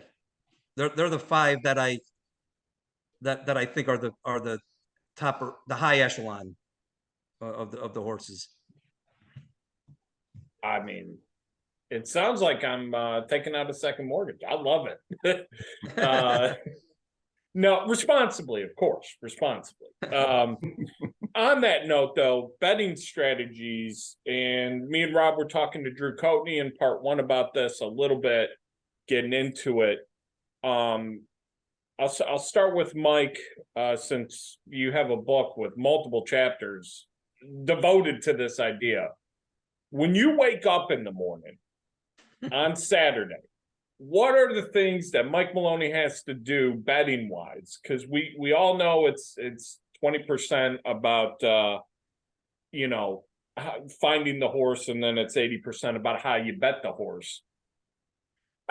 What are the things you need to do to make a successful day, especially on a day where there's so much added value to the pools? Okay, so you're talking about kind of how to manage the overall day. Yeah. How are you approaching the day? What are the key tenets you want to keep in mind? My problem is on big days, especially when I was younger, I would tend to get pulled over for speeding. The second or third race, I'd be going 80 miles an hour when I should have been going 35, and as time went on, I did finally, enough times of having less left to bet the main race than what I wanted or my main opinion. I finally figured out I'm better off to, even if I like something a lot in an early race, I can make a little move, but it needs to be, I need to really have a reason to put money on the line early. And if I do hit, then, don't go crazy. Don't, go from 0 to 60 in 3 seconds, just maintain that kind of thought process early in the day. If you get ahead, then you can really fire on the things that you love the best. And if you miss early, if you're betting, if you're keeping it small early, then you don't handcuff yourself. You can still, you can still make the main plays that you've done all this handicapping, trying to find where you think the value is. So that's my main thing. That's always the first thing in my mind. And I'll also make out a little kind of like a game plan, it helps me to play a day right if I know who I like in the ninth as well as who I like in the first. I think that some people get in trouble because they haven't thought the day through enough to know really to how to rate their plays. These are my two best plays, and they're both late in the card, so I don't need to get caught speeding early. For bias, especially, Paul brought it up earlier. This track, depending on how the weather plays, and I think one time you really scored out on some bias. You saw it one time, Mike. How do you approach? We're gonna have 48 minutes of Jack Harlow rapping in between races. We're gonna be looking at replays. It's hard. You get sucked into going, is there a bias? Do I have to reevaluate? How do you attack that situation? Paul may back me up on this. It used to be a lot easier because if you saw a bias, it would probably stay there that whole day, and it might be there 3 days later. Now it might not be there the next race. So the whole bias deal has, it's gotten a lot harder, and there's a lot more risk in it than there used to be in trying to play the bias game. So I pay a lot of attention to bias, but like I wrote in the book, if you're going to play that game, you need to play it on your toes because it can change really quick. $950, low price today, folks. Paul, same question to you. When you're waking up Saturday morning, what are the things that you need to do to be successful? Well, I can't say it better than Mike did. The only thing I would add is that maybe what you should do, like to jump on his point, is to make out a run or a grid for the whole day. And I used to just make the grid for like a pick 6 or a pick 5. And nowadays I've been making them for the whole day. I'll just run out the whole day, and I'll make it like 5 or 6 levels so that I know which ones I like better. So when I can look at the grid, I go back and I'll say, the 7th race, I got an A level type of play. I get to see it better than just thinking it out. It's kind of, I got a vision. So that's my idea. I just say, do what you do is comfortable for you, but, keep the things that Mike said in mind, but. Because there's so much. Another thing, Stu, in that same vein is, guys that are really, and guys and gals, we're trying to be inclusive here, right? Anyone Rob's on the show, so yes. Yeah. Anyone like you, Stu, that's a serious player, you're going to know more in the second half of the card than you know in the first half. So it just makes common sense to make the bulk of your money, put it in action in the second half when you know what jocks are hot, what trainers are hot, who's not, how the track's playing, and what kind of feel you have for the track that day. That's a great point. I'll tell you a funny story. My grandfather used to only ask me who I liked in the last race, because by that time I knew exactly what was going to happen, and I had a great record in the last race. He'd say, "Tell me in the last race what you like." No, that's great advice, because somebody like me, I'm at the track early, and then I start chasing prices, right? As soon as I get down or my bankroll starts getting, it's like, oh, I did like this horse, but he's only 7-2. I kind of like this horse more. He's 18-1, and I'm going to go for the bigger prices, trying to get that money back. I mean, and you end up just chasing, when really it's patience. You would think going to the track my whole life I would learn that, but even still to this day, I get impatient, or you take a bad beat and you just can't put it behind you, and then you just, it really messes up with your whole day. And the Derby's a weird day too, because the last 2 races are always good betting races. Yeah. By that time, everybody is spent, and those 2 races are always, they have ridiculous amounts of money in them, that you don't see normally. And that's the chaos race is kind of over by then. And I just have always found those 2 races are always pretty interesting. Looking at those last 2, they're there's some decent quality horses. They're actually they got a pretty nice good. maiden race. They're Yeah. pretty good races. I wanted to ask you, Paul. We kind of alluded it earlier with Mike. A lot of value. It is one of those days.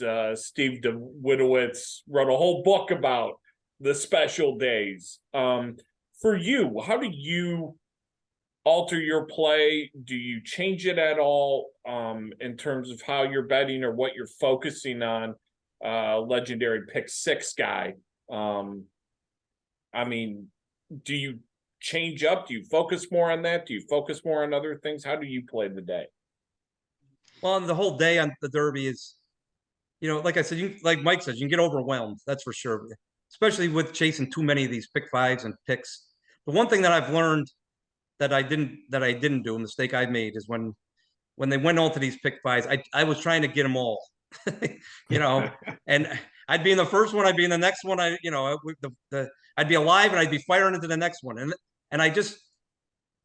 that's one thing. That's the one change I've made, where I'm trying to pick the pick 5 that I want to play more, or the pick 4 that I want to play, not just chase them all, and that's about the only big difference, that I do. I would say the Derby is a weird one in that this is where you really learn what value means, because there's a lot of long prices and stuff, but there's a lot of horses that aren't value in the Derby. Lots of them, and lots of horses that are 20 to 1, 40 to 1, that most people will say are value. Oh, this horse is value because he's 40 to 1, and he's not. The chances of that horse winning is longer. I mean, he should be 100 to 1. A lot of them, and I don't know if it'll be as much as everybody's saying with Rich Strike, but it always is. It always is. Don't get hung up on that the long price horse is value. I mean, it's possible going in that Forte in this Derby could be value. I don't know how it's going to play out, but it's possible. When I see the odds, if he's ever 5, 6 to 1, like somebody said that after Mind That Bird won the Derby, the favorite was 6 to 1 the next year. So he obviously won't be that in the other gimmicks. So that's the other thing you got to worry about on Derby. There might be value in one pool that isn't. The CRWs, as much as how great they are, and they fuck with us every day, Mike, and they won't on their Derby day. They're not correcting the Derby pool, and they're not correcting the pick 5 in the Derby. So it's kind of, in that way, it's a little old school, the Derby. You can pick, you can go see the race, the pools that you want, and if I like this horse, I should play him in this pool more so than it may be a different one. There's always a wise guy horse too. To me, it seems this year, I was listening to Steve Vick this morning, and you hear around from other people, Disarm seems like everybody's horse. I'll be stunned if Disarm is like higher than 20 to 1. To me, he should be 100 to 1, but it just seems like I'm guessing good horse. confidence game. I've seen him picked a lot, right? Which shocks me. Yeah. I mean, he's not bad, but I don't know, to bet a horse off a layoff like that with I don't know. Just that it doesn't interest me, and he's probably not good enough anyway. And I see a lot of confidence games. I probably just put him in the winner circles. Is it the Stu Cast? Does that have a? Are we a jinx? Do we do stuff like that, or?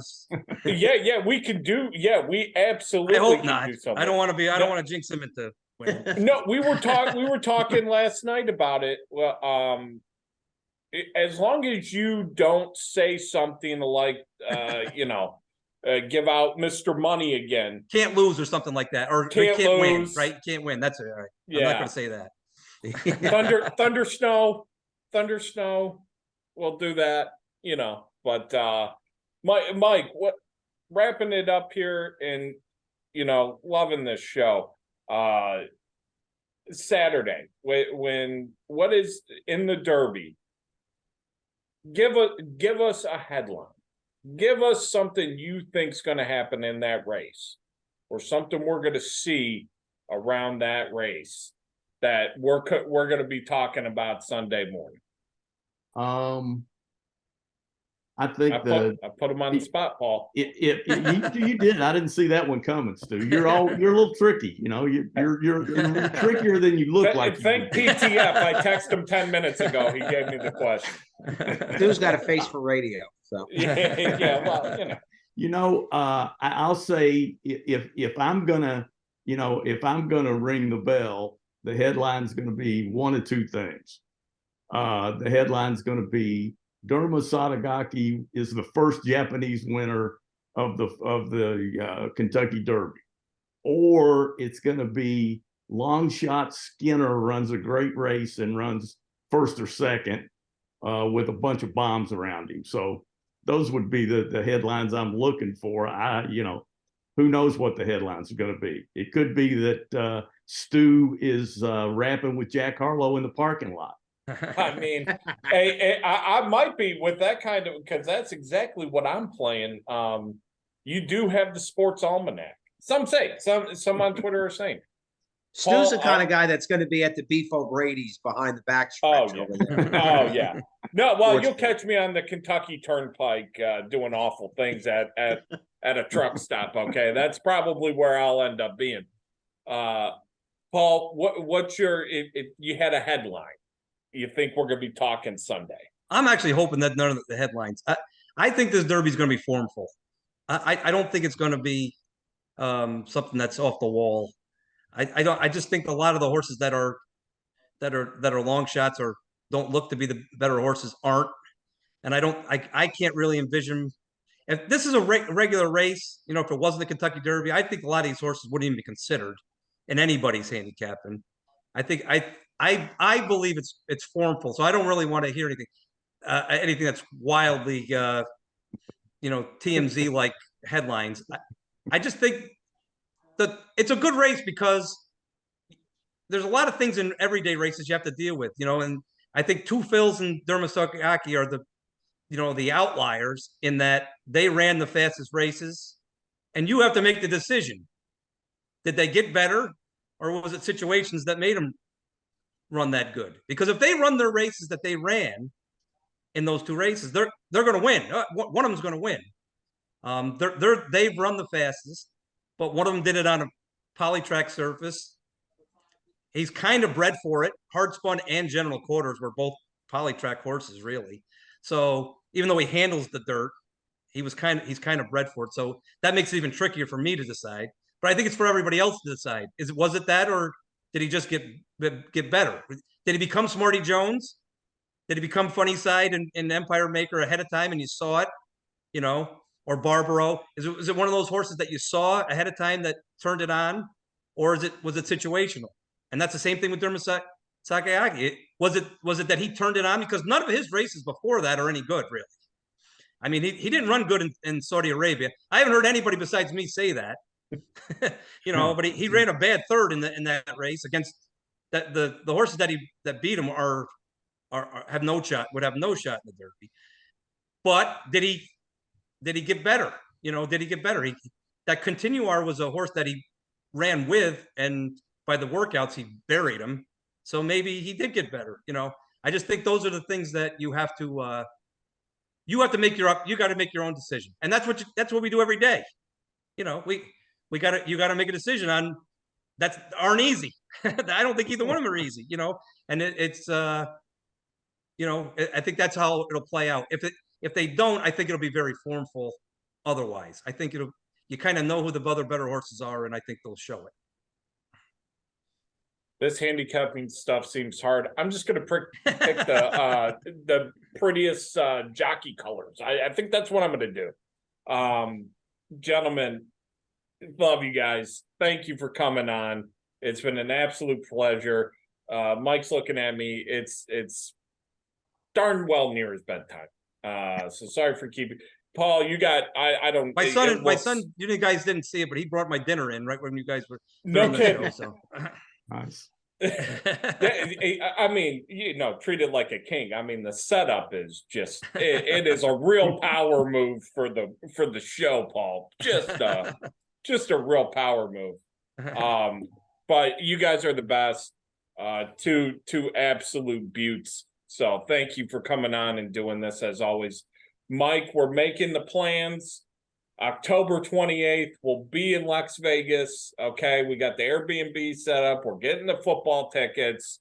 That sounds good. I'm getting a I'll talk- lawyer on retainer, so we're all Yes, set. actually, I was going to talk to you. Me and Rob are going to need some bail money. So on that note, next week we're talking Big Ten football because that's the next logical thing we're going to do on this show. But until then, for Roberto, Mr. Mike Jerome Maloney, and the great Paul Matties, take care, brush your hair. Good luck this week. luck, and we'll everybody. see ya after a while, Thank you. folks. Good luck.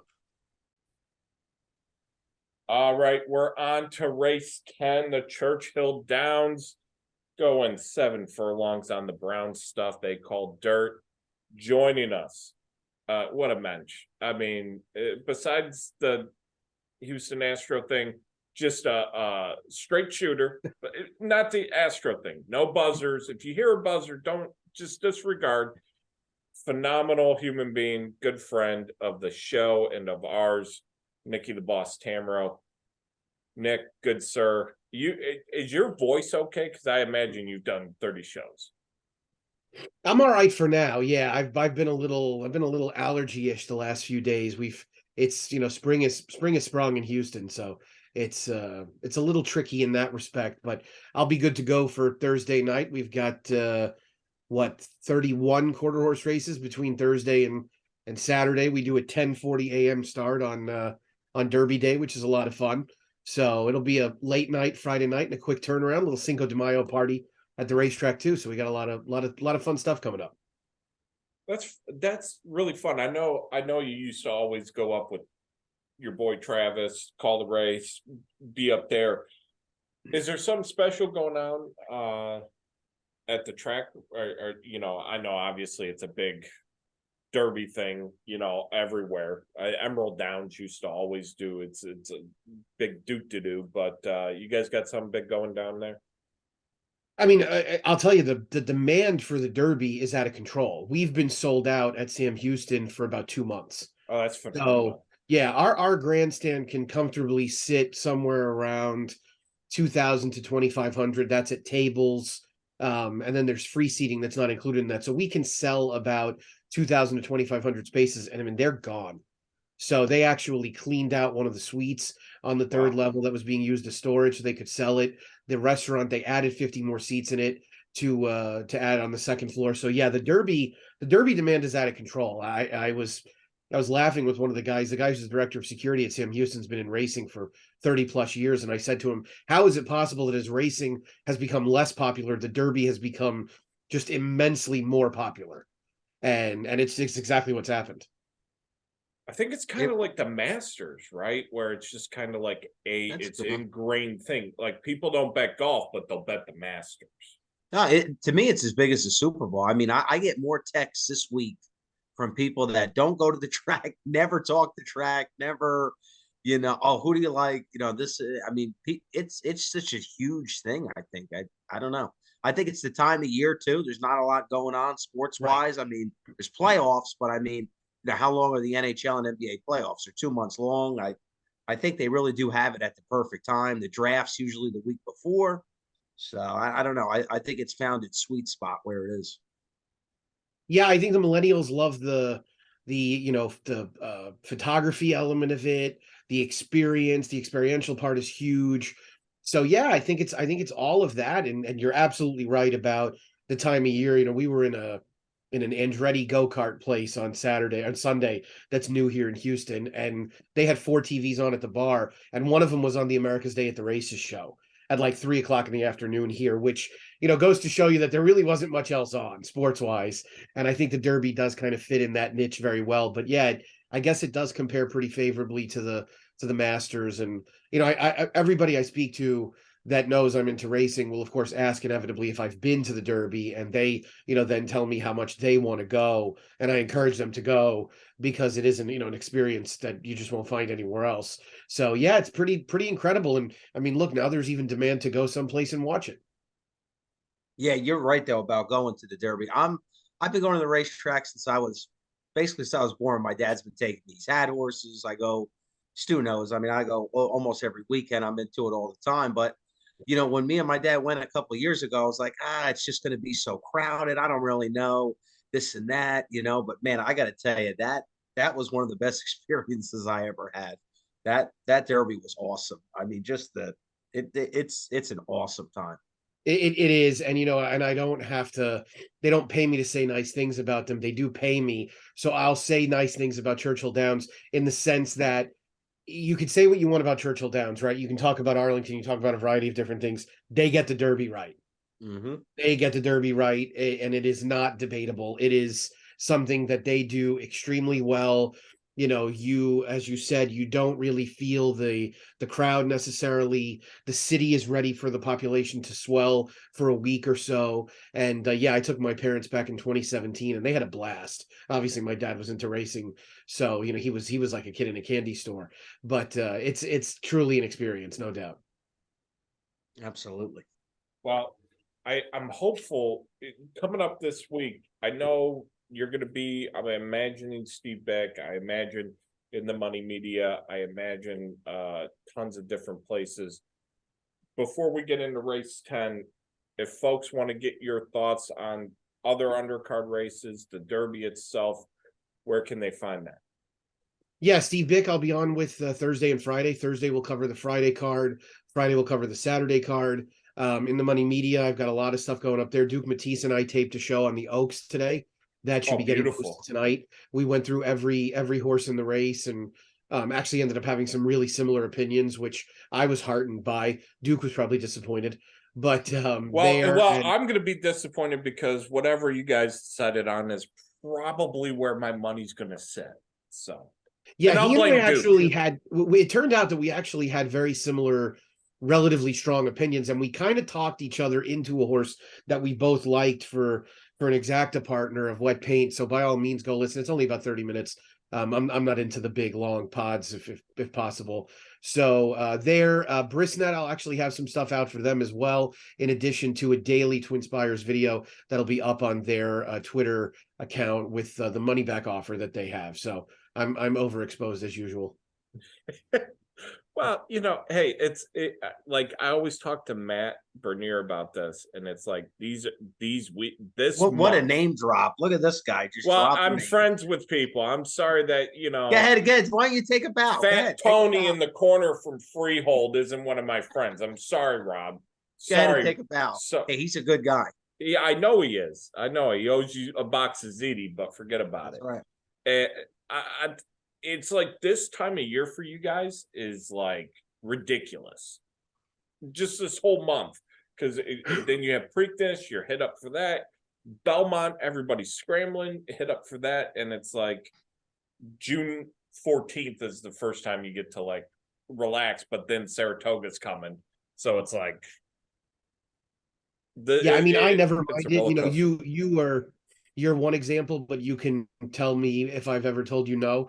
And that's because, if somebody is putting out something and they are asking me to participate in it, then that's an honor. So I'm happy to do it. And I'll talk about racing, paid or not, to anybody who wants to listen. So God knows I've bored people to death with it for years and years. And, nowadays I walk around Sam Houston and people ask how I'm doing. And I told them I finally figured out how to get paid to go to the racetrack. So how could I be doing bad? Right. And any chance to talk about it, I'll take it. Yeah, you've never declined a pot. Well, except for the one time when it was about buzzers and trash cans. Even then, I would have come on. You wouldn't scare me. I'm impervious to your nonsense. Let's get into it. Race 10, 7 furlongs, Churchill Downs, grade 1. And I'll lead it up with Roberto this time. I think I know where me and Nick are going. You tend to find horses that like to run for days on end. What do you like? Yeah. Well, I'm always going to go for the price, but I don't know. I can't wait to hear Nick's thoughts on this because, I don't know.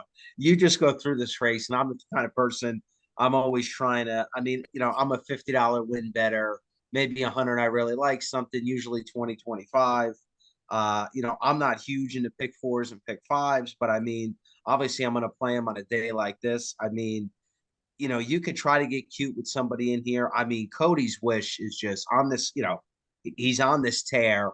I mean, to be honest with you, even just, the story of the horse, this is a hard horse for me to go against. I especially love him on a cutback. I love any horse on a cutback. I mean, him cutting back to 7 here just looks perfect. To me, the only way I could ever see this horse maybe getting upset if somebody gets to the front and they just get away from him and he can't catch him late. I don't really know who that could be. I have had a talk with myself. I have to stop betting White Abario. This horse has cost me more money in the past. I followed him all over, kept playing him, playing him, playing him. I can't play the horse anymore.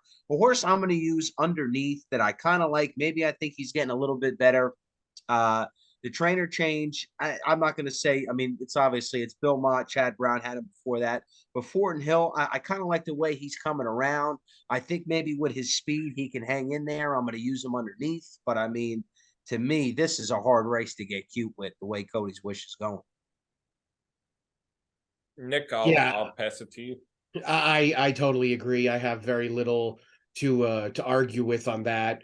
I think that Cody's Wish, obviously, if he runs either of his last 2 races, he's going to be very, very hard to beat. And, Churchill is probably his favorite racetrack.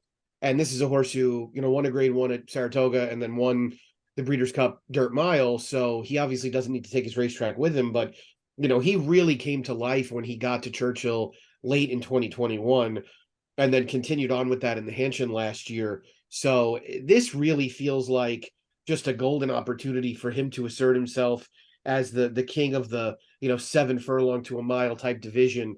I totally agree with Rob that it feels like if he's vulnerable to anything, it is perhaps a horse that just gets loose, that he can't run down. But there's just not that quality speed horse in here. Fortin Hill is good, but he's got a trainer that has a winless record in graded stakes over the last couple of years. He's just 1 for 9 in graded stakes on dirt over the last 5 years. This horse is facing significantly tougher company than he did last time out. I'll give you a stat on White Abario, and everybody, if anybody's dumb enough to listen to me frequently enough, they've heard me say it. Saffie Joseph Jr. is on a 37 race losing streak with horses coming off of Lasix in graded stakes races. So that's not good, obviously. And specifically, White Abario is a horse who the last time he came off of Lasix, he ran very poorly in the Haskell. So there should be a great amount of concern. Now, he is going to run here in lieu of going to New York for the Westchester. He was cross-entered in both. The Westchesters on Friday. I think if I had, an exacta partner, it would probably be CZ Rocket. I like that CZ Rocket looked like he was really getting into his best form prior to going to Dubai. He didn't run particularly well in Dubai, but he did show a lot more speed when he was second to Edge at Oaklawn. Edge to Edge is a really fast horse. And so there's a little bit there that's encouraging for me. I think he's probably in really good hands with Flavian Pratt. He's probably also better at 6 than 7, but there's enough of a case I can be made there to partner him up in the exacta with Cody's Wish. And he loves Churchill too. Remember, Peter Miller, he claimed him for 40 or 50. I remember that first race he had with him at Churchill. I want to say it was during the pandemic. Maybe I'm wrong, but it 100% was. Yes, yeah, he ran he ran a fire. I was like, wow. So this horse was actually the favorite in the 2017 Malibu. So the 2017 Malibu, which was eventually won by City of Light, of course, who went on to be Breeders' Cup winner and Pegasus winner, CZ Rocket was the favorite in there. I want to say Miller claimed him for 50, but he ran him back on Memorial Day weekend of 2020. And I remember sending a friend of mine a text and it said something to the effect of Peter Miller is going to shove this horse right up Al Stall's, you know what, and it's exactly what's happened. Mm-hmm. I'm with both of you guys. I'm with both of you guys on Cody's Wish, obviously. By the way, I've got a horse for the Derby Secretariat also that's coming up. You were right, Rob. It was 40, and the horse did run back Memorial Day weekend of 2020. Yeah, I remember that. Yeah, I remember him running. He won it 2-1. He was like 7-2 going towards the gate, and I was like feverishly getting my phone out and sending it in, and he ended up galloping with Paco Lopez at 2-1. What Oh, what my was your God. take, Nick, on endorsed? I wanted to find an alternative. It's really hard. That last race at Gulfstream Park, the Gulfstream Park Mile, it's really it's out of line with what this horse has done, really ever. 125 on the time form figure. So endorsed, it feels like this is a reasonable setup, but can we trust the last three races have been a steady progression? Um, what do you make of endorsed? Is the post position too far out there? Is this one just running for third, maybe fourth? I mean, I think he's the second likeliest winner on paper. I think that whatever happened at Kentucky Downs, Maker put him away. Maker's very good off mid-range layoffs. He gave him a couple of months off, and since he came back in November, he's been a totally different horse. He's been significantly better than he was really at any point in his career. He hinted at having some pretty serious ability, but I mean, he's been at a totally different level, including that win over Charge It. And he probably beat. I know that win might not look as good with the way Charge It ran at Oaklawn, but I think he beat Charge It doing what Charge It wants to do. So it was a very, very good performance. I'm concerned a little bit that he might be a Gulfstream horse for course. It might just be a little bit better down there. But with that said, I mean, how much better does he have to run than he did at Keeneland in November to at least have a puncher's chance? Should Cody's Wish not really have his fastball off the layoff? You know, at that point, I don't think he'll have to run much better. And I do think that Tyler is going to situate him so that he can get the jump on Cody's Wish, because you want to try and take the lead around the quarter pole and make Cody's Wish run you down, especially if the pace is not all that quick, because this horse has shown significantly more speed in his last couple of starts. I will tell you that from the beginning of this horse's career, I always felt like he was a one-turn miler, 7/8 to a mile. I thought that was his game. They fooled around with him going long for a while because he earned his way into the Travers and races like that. He ran the Santa Anita handicap at one point, but Maker has undoubtedly gotten him exactly where he should be in terms of the races he's in, and look at how it's paid off. Yeah, that's one thing sometimes with Mott. Even, to me, Mott's an old school trainer. I'm not going to say he's going to bring this horse over and he's only going to be 60, 70%. But you do want to go with a price, maybe that's the biggest knock on him is, coming off since November. I mean, he only shows four works in April and the 2 in March. I mean, listen, you can't question it. I mean, a guy like Bill Mott is, he's one of the best to ever do it. But I guess that would be the only thing if you were going to, right, say something against him. I mean, coming off the layoff like that a little bit and only going 7 furlongs, maybe he's just not at 100%. I don't know. He's going to be 1 to 2.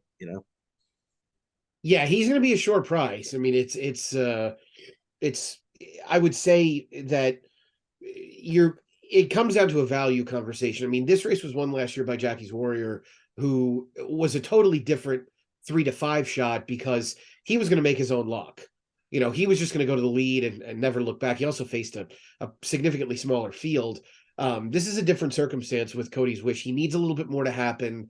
And, in the grand scheme of things, this race doesn't mean much, right? I mean, he's a grade 1 winner already. Their goal is the Met Mile. You don't really like to say that a group is using, especially Godolphin on Kentucky Derby Day, that they're using a race as a prep. But in many ways, this is a prep for the Met Mile. They're trying to get him ready for that. He's supposed to win because he's better than these horses. But, do you want to tie up 100% of your action with just him in the multi-race plays? I don't think so. I mean, I think you should have a couple of dollars on endorsed. And I know I'll have a couple of dollars on CZ Rocket just as alternatives. That's one thing that always makes me nervous, especially in a race like this. Like, I mean, it's a little bit longer, obviously, than a sprint, but a closer, and not being able to control the pace at a short price. That always, I never feel 100% going into a race like that. But I mean, he should find his way to the winner's circle. But that always makes me a little nervous, especially when you're betting pick 4s and pick 5s. I mean, he shouldn't lose, but 7 furlongs, it's tough. And like you say, the Met Mile is the end goal. Right. I mean, it's not an easy thing to do by any means. And I mean, as far as formulator stats go, Bill Mott's done this 9 times, 180 plus day layoffs. in graded stakes on dirt over the last few years. He's 2 for 9 with an 87-cent ROI. So Bill Mott does not have a lot of high ROI stats. His horses generally are pretty well backed at the windows. But so this horse is expected to win. He's not. There's no big angle there. Tejano Twist is another horse I was going to mention just because he's been in good form. This is another horse who I'm concerned with not having Lasix. He was able to run on Lasix at Oaklawn. His 3 starts, most recently for Chris Hartman, albeit 2 of them being on turf. The ones with Lasix were not good. So there is some. He did have some good non-Lasix races early in his career, but those feel like they were at a different time. This is a good horse. His problem also is that he is a very deep closer. And again, if you're concerned about Cody's Wish getting enough pace, you gotta be really concerned about Tejano Twist. Yeah, that's what's interesting now with these big days too. And don't forget what Heist's involved now. It's a lot stricter. There's a lot more things. I mean, it's always there's always factors in everything. That's definitely been a huge thing. Yeah, no doubt about it. Nick, we carved up race 10 pretty good. I'll open the floor to you. Is there anything that pops to your mind over the either Friday or Saturday? Anything that pops to mind that is of interest to you? I mean, I'm working my way through the graded stakes now for both days, and they are really fascinating. The American Turf on Saturday afternoon might be the best race of the weekend. Yeah. I mean, it's going to be an absolute battle with 14 horses going, and arguably every good 3-year-old turf horse. Not always are the horses committed to turf by this stage. There are a lot of trainers that are still trying to get some dirt races into them to prove what they are. A horse that I'm looking forward to betting in the 11th race on Saturday, the Bourbon Old Forester Bourbon Turf is Bye Bye Melvin. So I'm a big believer in Graham Motion off of long layoffs, and I'm going to guess that he's got Bye Bye Melvin ready off this break. Last 5 years, Graham Motion's 23% with turf routers off 180 plus day layoffs, 284 ROI. There's a lot of stakes in there as well. There's a lot of allowance races. This is a horse who feels like he's going to be ready off the bench. I think he'll get a good trip from just off of it. And also the Kentucky Oaks. I'm greatly looking forward to the Oaks. And I'm going to bet Wet Paint over the Alice Look and Defining Purpose. So I'll probably use Wet Paint, maybe a little bit of those two in some of my multi-race plays that linger on to Saturday as well. Question before you went by Melvin. Do you think that Vasquez went on Wolfie's Dying Ghost, or do you think, because Franco's been riding good in New York, but it is kind of odd, right? That Graham Motion, that's usually not his go-to guy, Manny Franco. So Manny Franco's agent used to be Graham Motion's stable manager. So I'm thinking that might lead to Manny getting more mounts for Graham Motion. He's ridden for him. I mean, you see the last couple of years, he's ridden for him 24 times, which isn't a ton. And so I'm guessing that's probably what it boiled down to. And so Velasquez, who has ridden for Jonathan Thomas somewhat consistently, obviously Jonathan Thomas used to be one of Todd Pletcher's assistants. So he goes way back with Johnny V. So I'm thinking that's probably what it is. I would imagine. I mean, look, Wolfie's Dying Ghost ran really well at Turfway, and I'm sure Johnny got off and said, I want to be on this horse wherever he goes next. So it's a good matchup. It's not, I saw the race on the overnight and I was like, oh God, our turf horses suck. And then I looked at the race and was like, none of them are great, but it's a really competitive field. It's a good matchup. We don't have that bricks and mortar or, even a horse that's not quite at that level, but is still particularly good. So it makes for a fun race leading into the Derby. Yeah, these betting cards are great Saturday.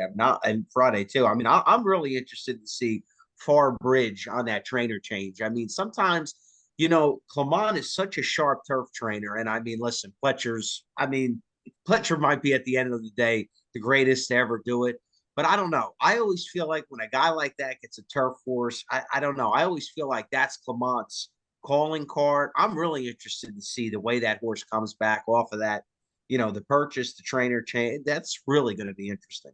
Yeah, they paid a really big sum of money for this horse too, to buy him privately and relocate him to Todd Pletcher's barn. And I agree with you 100%. I mean, you don't envision turf horses moving up, leaving a guy like Christophe, even though Todd Pletcher is probably one of the 5 greatest trainers of all time.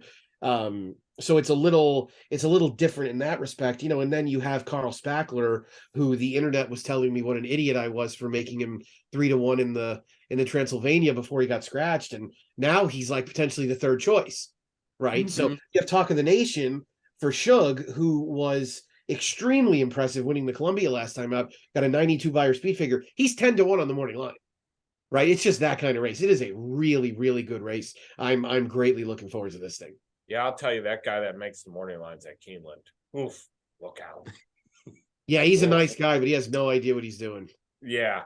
I mean, I heard rumor and innuendo was David Aragona disagreed with him on one of the morning lines. So, take that for what you will. No, you're doing that. Keeneland is the hardest. I think Keeneland is the hardest morning line to make. So real quick, how was that? Like for it was good. It was a challenge, no doubt about it. I was probably a little bit more prepared for it this spring than I was last fall, because last fall I hadn't made a morning line in 4 months. So I was also on a cruise for the first week, which I didn't tell many people. We had the cruise planned long before they agreed to let me be the morning line maker. So there I was on this, crappy cruise Wi-Fi, trying to pull up PPs and handicap from the boat. So the challenge, and I guess the reason why Keeneland is probably harder than a place like Saratoga, is that at Saratoga you have a ton of Belmont form to base your lines on. You don't have that at Keeneland. You have some Gulfstream form. You have, at this time of year, you have some Gulfstream form. You have some Oaklawn form. You have some Fairgrounds form. Oh, and now let's throw Turfway into the mix, which is on a different surface. And just an easy place. Easy place. Yeah, exactly. Right. And so, I definitely made some notes early in the meet about the public getting hip to Turfway horses that had back dirt form. So in the fall, I think it'll be a little different, because obviously there'll be no Turfway shippers. There'll be a lot of Kentucky Downs on the turf, and there'll be Churchill, there'll be Saratoga as well. So yeah, it was, I don't mind a challenge. It was enjoyable. I certainly drew the ire of some people at various times. It's just a really silly thing to get all that worked up over, but leave it to Twitter. People, that has got to be the most, out of all the jobs in racing, that's got to probably be one of the most thankless jobs, because it's like something people attack, I think, like after the race or after they lose, and then they're in like a shit mood, and it's like, well, let's just, I don't know. It's like, to me, it's like one of the most thankless jobs ever. Like if a race goes off perfect, nobody says anything, but I don't know. In the way the odds change late, it's just, you can't win. No, you can't. And I mean, look, the everybody knows about it. It's the internet's written in ink anyway. But a prominent DRF employee who covers the Midwest tracks, including Fairgrounds, made a comment about, and this was a day where, I mean, it was a 9-race card. My lines were good basically 7 times. I had one race that was a little shaky, and then the last race there was a gate scratch, and a horse that I made 12-1 went off 5-2 and won. Now, obviously, that horse should have been more like 6. Maybe 9-2. The horse was wildly overbet, and he made a comment about how, so and so wins the race at 12-1. And I didn't take exception to it. I took exception to him acting like he didn't know that I made the morning line the following day. And then there was another person who's a troll that said a couple of times during the meet, you botched this line altogether, and then the line ended up being fine. Now, they didn't make a comment after that. So there was no, by the way, I was right, I was wrong, and you were right, or anything like that. So no, it's all zings and barbs and arrows and stuff like that. But I'm happy to do it. I went up and met the guys at Keeneland. Again, I try to go up once a meet and thank them for the opportunity to do it, because Keeneland is sacred in our game. And it's a special place, and so to be affiliated with it in any capacity is always going to be a privilege. Yeah, we got plans in October, closing weekend, to go sleep on Mike Maloney's couch. So that's the palatial Maloney estate. Yes. I mean, it's a couch. It's made out of tiger skin. It's beautiful. It's incredible. All of the Ron Burgundy type of decorating he probably has. Yes. And rich Corinthian leather. 100%. There's somebody playing, a Steinway in the corner. It's full maid service at dinner. It's who's got it better? But yeah, I feel like hopefully- inevitably we talk about Mike Maloney every time I come on your show, and it's one of the things that I enjoy about it because I mean, truly, there is not a finer person in the game that you'll meet, and somebody that just has fought the paramutual wars, has the battle wounds from it, and is still willing to give of himself and his time. So you're never ever going to catch me saying anything but glowing things about Mike Maloney. Him and Paul Matties are coming on to go over the Derby, so that's just Well, be you're pretty much you're me and Rob. Who's going over the 11th race? Craig Milkowski. Oh, there we go. So yeah, you're in very good hands. Me and Rob have already decided we're just going to shut up and let Paul and Mike talk, and that'll be good, whatever that is. That's one of the best things about racing. You can learn something. Yeah. Doesn't matter who you talk to. I don't care if you go to the track every day, you've been here every day. Somebody has a story, somebody has something that you never seen. Yeah, I had Duke Matisse's son Carson on. I did a podcast before the NHC, and he qualified for the first time. And I was talking to him about the first time I met his dad and his brother at their table in the backyard at Saratoga. And I talked to Paul Matisse for about 45 seconds, and I realized, like, okay, everybody else is playing checkers. These guys are playing chess. Like, these guys are super sharp. They're not missing anything. And, like you just said, anybody in the game that you can learn from, obviously you're looking to do whatever you can. Yeah, one of the first times I seen him on the one thing I love about Saratoga, especially like years ago when you didn't have like all these things like RTN or you go into, I think when we would go to Saratoga, the OTB channel was like, oh my God, there's racing on in the morning. Oh yeah. He was on a show. He was on the show with Steve Bick and somebody else.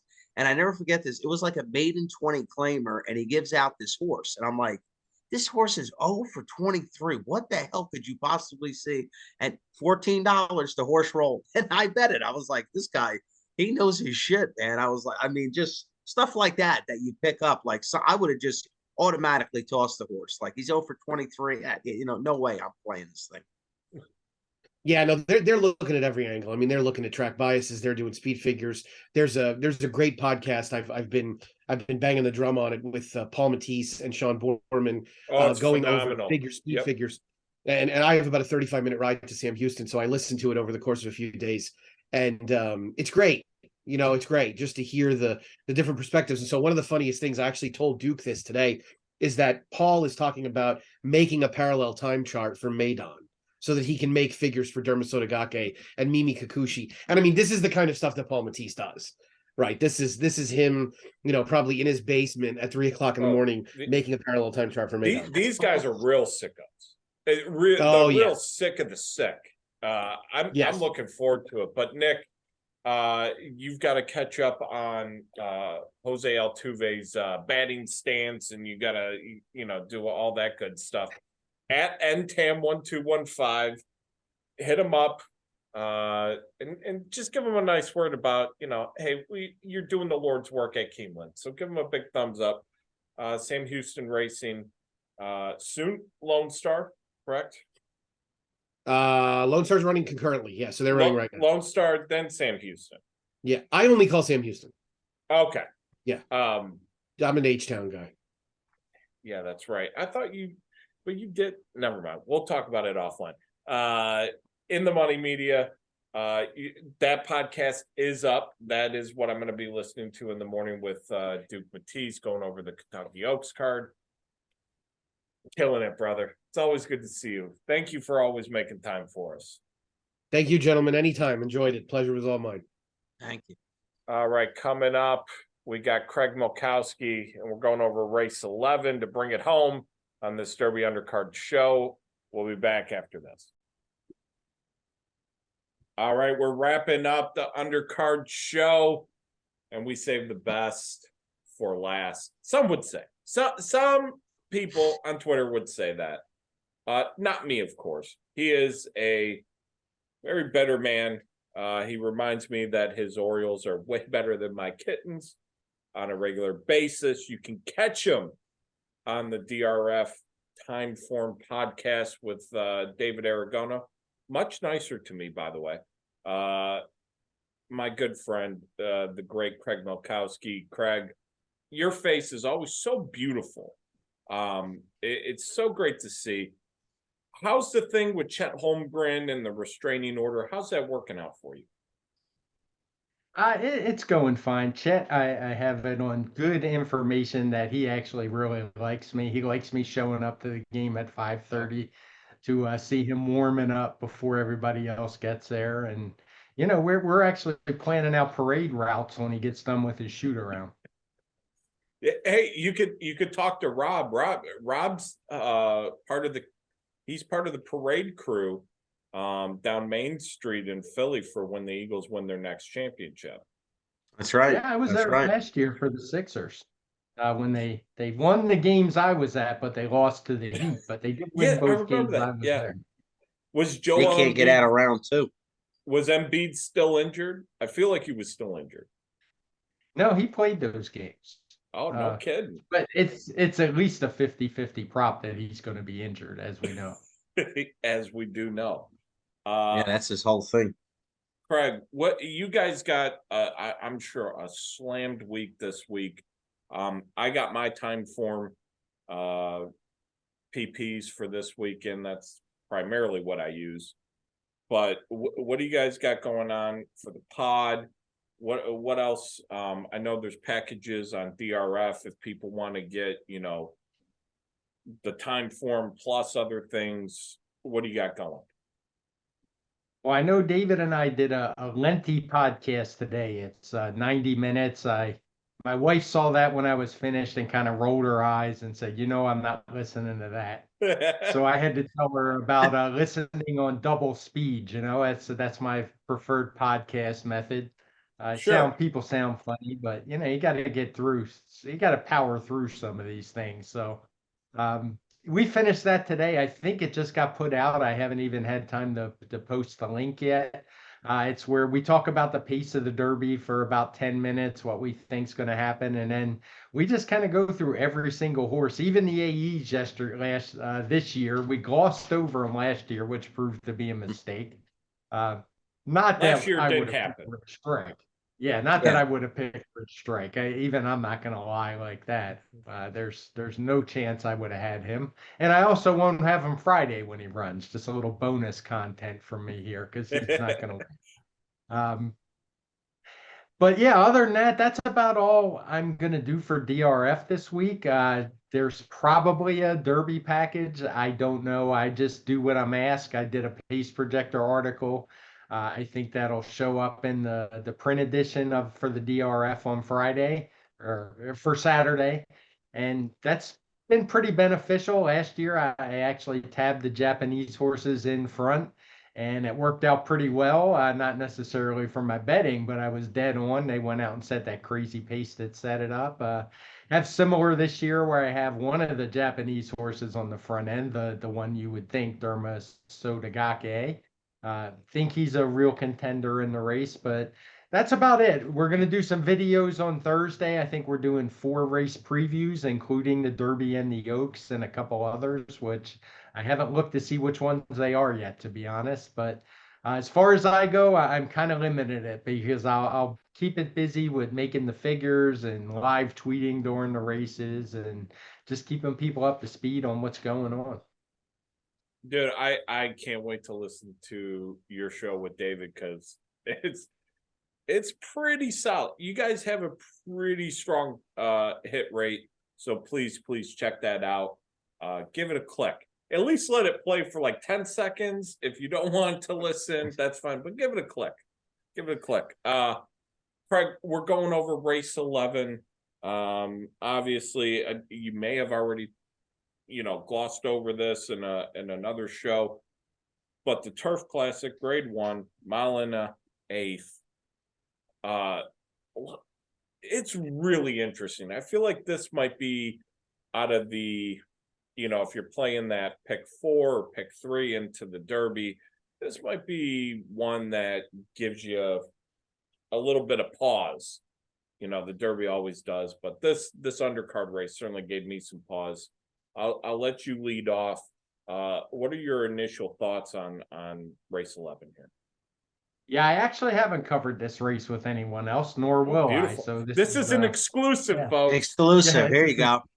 You've gotten bonus content. Now you get exclusive material. What more could you ask for? That's what we live Yeah. for. Yeah, so this is a good race. It's grade one listed. I think it's the first. I don't know, the Pegasus, I guess, is a grade one, but it's one of the early season grade ones that we get on turf for the older horses, and it drew a pretty solid field. On the pace projector, we have it's showing that it's going to be a fast pace, and I don't necessarily disagree with that. There's a decent amount of speed signed on here, and I think there's a lot of directions you can go in here. I wound up leaning on as the top pick is the third choice on the morning line, and that's Santini, the 8 horse. He's a horse I liked what we saw from him from the very beginning. He's been good right from the start. I remember he was a horse that David and I both liked when he made his stakes debut. We liked him in his second race, an allowance race, where he paid a crazy like $10, I think it was. Ran well in the Hollywood Derby. Last year, it kind of looks like he was a Churchill specialist, is that's where he ran his best races, and that was kind of that funky Churchill Downs turf course. It does look much better this year from the little bit of that I've seen of the racing there. So far, it looks like it's in much better shape, but I think he's a better horse than that. He was in some tough races. He didn't do so well when he shipped out to California. He went off one of the favorites, didn't do a lot of running that day. Just ran okay. I actually liked what I saw in the comeback race. It doesn't look particularly good. He ran on the synthetic at Turfway. It doesn't look good if you just look at the running line. But if you go watch that replay, this horse literally went to his face at the start. I don't know how the jockey was able to stay on. I'm pretty sure it was just a prep race to get him ready for this one, get him some fitness coming off of that layoff. But I liked what I saw. He was persevered with through the stretch. He was showing, he was encouraged, ran through the wire. Obviously, that start just did him in. Not only did he go to his wire, he was completely, I would go to his face. He was completely off balance. He probably gave up 5 or 6 lengths easy at the start. Took him a while to get some momentum. So I'm hoping that start's going to help his price a little bit, because if you just look at his turf races, he fits really well in here. Yeah, he was really good last year. That was a real and that was a rainy day at Churchill too. But he was phenomenal. Putting on the blinkers the first time, beating Mirror Mission in that race. I thought he had a bad break last time at Turfway. He really got away from the gate funky. That's kind of him though. Even that day at Delmore, I didn't think he broke bad, but he really didn't have his run that day. King Kong Henry. If there's a lot of pace in here, his closing speed is just amazing. That race in the Seabiscuit at Delmar, I could not believe he won that race that day. He looked dead turning for home, and the way he turned it on. That's not, that's stating the obvious at 7-2. A horse I kind of like in here is Earl's Rock. I thought he bounced a little bit in that second effort back in the American at Santa Anita. I didn't think he was particularly sharp that day, but I thought he ran a big number off the layoff. Sometimes I always think second time off, if they run a big number off the layoff, usually they'll come back with like a subpar effort.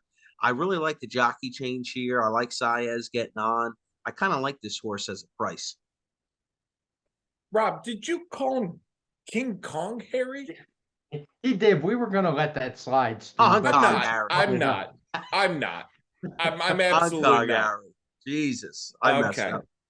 We'll do it over and we'll do it live. I'm good for 2 or 3 mess ups a show. So. Oh yeah, that's my New Jersey. That's my New Jersey just way. You know what I mean? Yeah, this is Freehold Raceway. What do you like in the 11th? Absolutely beautiful stuff. I'm with Craig actually. Stanton is my top choice. Sorry, Craig. Sorry to do that to you. I apologize. Oh, you're all right. But yeah, I love the setup for this one. I think your pace projector is 100% on the money, and that tool is more right than it's not. I think you're going to get some definite speed in here. There's a few that really want to go. I was looking for stalkers, somebody that would lay back in the pack, and I think Sand's actually the one that has shown consistently that that one's able to do it. I have a question here for Craig. When you're Yeah. coming up, with these speed ratings and these numbers, a horse like Bye Bye Melvin, right? I mean, early on in his career, wasn't a horse that needed the lead. He could come from off it. He won races from off it. But then, last year, he's got to be on the lead. Everything is right on the front. Do you try to factor that in as far as you think they're just going to send him based on his last 3 or 4 races, or do you look back? And I don't know. I always found that interesting with the I numbers. think the mile and a half, the last few races really throws it off, because when you're looking at time form, I've noticed this when you get a big jump in length and distance, and correct me if I'm wrong, Craig, I'm just a time form guy, but like mile and a half, all the fractions are off. So the fractions are based on the distance. Correct, Craig? And I'll let the expert talk. Yeah, I think at a mile and a half, he's definitely a horse who's going to be sent to the lead, just because even if you didn't want to, he has that much natural speed. When he turns back, I'm not sure he's really that need to lead type. He won a race 3 back, going a mile and an eighth, where he set kind of a slow pace. He was allowed to get away with murder really on the front end and ran away. Absolutely. But I would suspect at this distance, he doesn't have to have the lead. We have him shown back in 5th on the pace projector. One thing with these turf races is it kind of comes down to jockey intent, because they just don't go as fast naturally. Most of the horses could make the lead if they so wanted to. So we tend to go by their running style more than we do on dirt, where we go by more velocity than running style. But in this case, Bye Bye Melvin, I'm just not sure he's quick enough to outfoot some of these other horses in the field at this shorter distance. You wonder with the jockeys too. Did Vasquez go on Wolfie's Dynagos, or did they go with a new rider on Bye Bye Melvin? Because Vasquez is usually rides Graham's horses like that. Not all the time, but he's shown to ride him here. That was kind of an interesting thing. You really don't see Manny Franco on too many Graham Ocean horses. Yeah, one thing I used to try to figure out what jockeys and agents are thinking. I gave up long ago, because it just we're never really going to know the answer unless somebody interviews, and even then they lie half the time, because they don't want to offend anybody if they're going to ride back for them on a different horse or another day. So I just kind of look at who's on them that day and go from there. Obviously, some guys are upgrades over others. In this case, I don't know. Maybe Johnny Velasquez has a little more reputation. Obviously, a Hall of Fame rider, but Manny Franco's red hot right now. He's riding really great in New York. So it's kind of a lateral thing for me. Yeah, Wolfie's Dynagos is kind of interesting in here too, because it seems like maybe with the trainer change, he's picked up a little bit. He's kind of a funky horse. Like, I always think he's a cut below these grade 1 horses, but I mean, last time on a synthetic, but that was a nice race that day at Turfway. It'd be interesting to see. I mean, Jonathan Thomas to me is a real sharp trainer. I wonder with that trainer change if he's picked this horse up a little bit. Yeah, it's interesting. The thing with him, I think, is he clearly prefers the synthetic. He's pretty good on all. He's won a couple races on dirt. He's won on the turf a few times, but he's undefeated on the synthetic. He tends to run a little better speed figures on the synthetic, but he is in a new barn. He wouldn't shock me, but I'm not sure his best race is even quite good enough. There's a couple horses we haven't even talked about that I certainly think could win. Spooky Channel is one of them. The old veteran for Jason Barkley. I've been a fan of his ever since I saw him run here at Remington, our local track, and he was able to win on Oklahoma Derby Day. And he's come back off a very long layoff, particularly for an 8-year-old gelding, to win 2 out of 3 this year. The one race he didn't win, I actually thought he ran really well. He's versatile, so I think he's got a shot. And another horse who's super dangerous, in my opinion, is Up to the Mark. I mean, he's only I think the second choice on the morning line, so no big surprise, but he's been a totally different horse since he moved to turf. And he would probably be my second pick in this field. I think he was way up against the pace last time.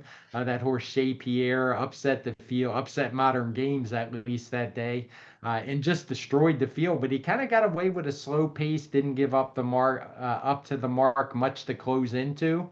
But up the mark, the way he was progressing before that one, if he keeps that forward progression, he's dangerous. The thing that swayed me was the morning line. If I'm watching this race and he's going off a longer price than my top pick, Santine, I'd have no problem betting him instead. Yeah, he came home pretty nice last time too, up the mark in that race. Kind of swung wide. That race was already, like you said, they got away with the fractions up front. They were gone by the time they turned for home. But I kind of liked his turn of foot in the middle of the lane. I thought he was closing well. And yeah, Spooky Channel is a cool horse. I happened to be at Keeneland that day when he won the Sycamore.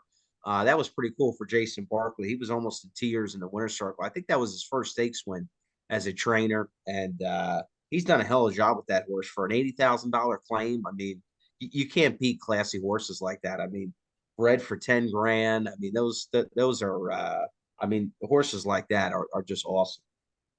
Yeah, one thing I like to tell people that are new to the game or is don't invest your time. If you're going to be a fan of horses and not just betting, which I do both. I mean, I love horse racing. You can bet anything these days if you want to. So, I do it because I also like horses and horse racing. But if you're going to latch on to horses, pick some of these older turf horses because they stick around. It doesn't do any good to latch on to these 3-year-old Derby horses. They win the dirt. If they win the Derby, you're less likely to ever see them again. Yeah, and then they're we done. might get 2 or 3 more races and then they're gone. And I guess you can root for their babies. But if you like horse racing, stick with these turf horses, especially the geldings, because they tend to hold their form longer on the grass. They stick around and run for a long time. And they just are really cool horses that get what they're supposed to be doing out there. They're tough customers and just easy to be fans of. And Spooky Channel is definitely one of them. Yeah, one of the coolest older turf horses was, I always thought he raced in like Pimlico. He raced all the time on that Maryland circuit, was Ben's Cat. And they would ship him to Philly all the time. He was a 5.5 furlong, 5.5 furlongs on the turf.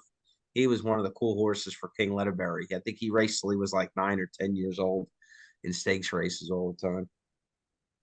Oh yeah, I remember him very well. He won that Eclipse Award the one year. I forget what they call it. The Horse of the People or Voice of the People Award. Yeah, Hey, he was a Craig, cool horse. Yeah. can I? And growing up in Maryland, I mean, Oh yeah, Leatherbury was like the guy when I was first getting into horse racing, and it's amazing about how long his career kept going. I mean, I assume he's still training for all I know. I haven't He seen might that. be, yeah. You always used to I see him at see him every Laurel. once in a while in the PPs at Laurel.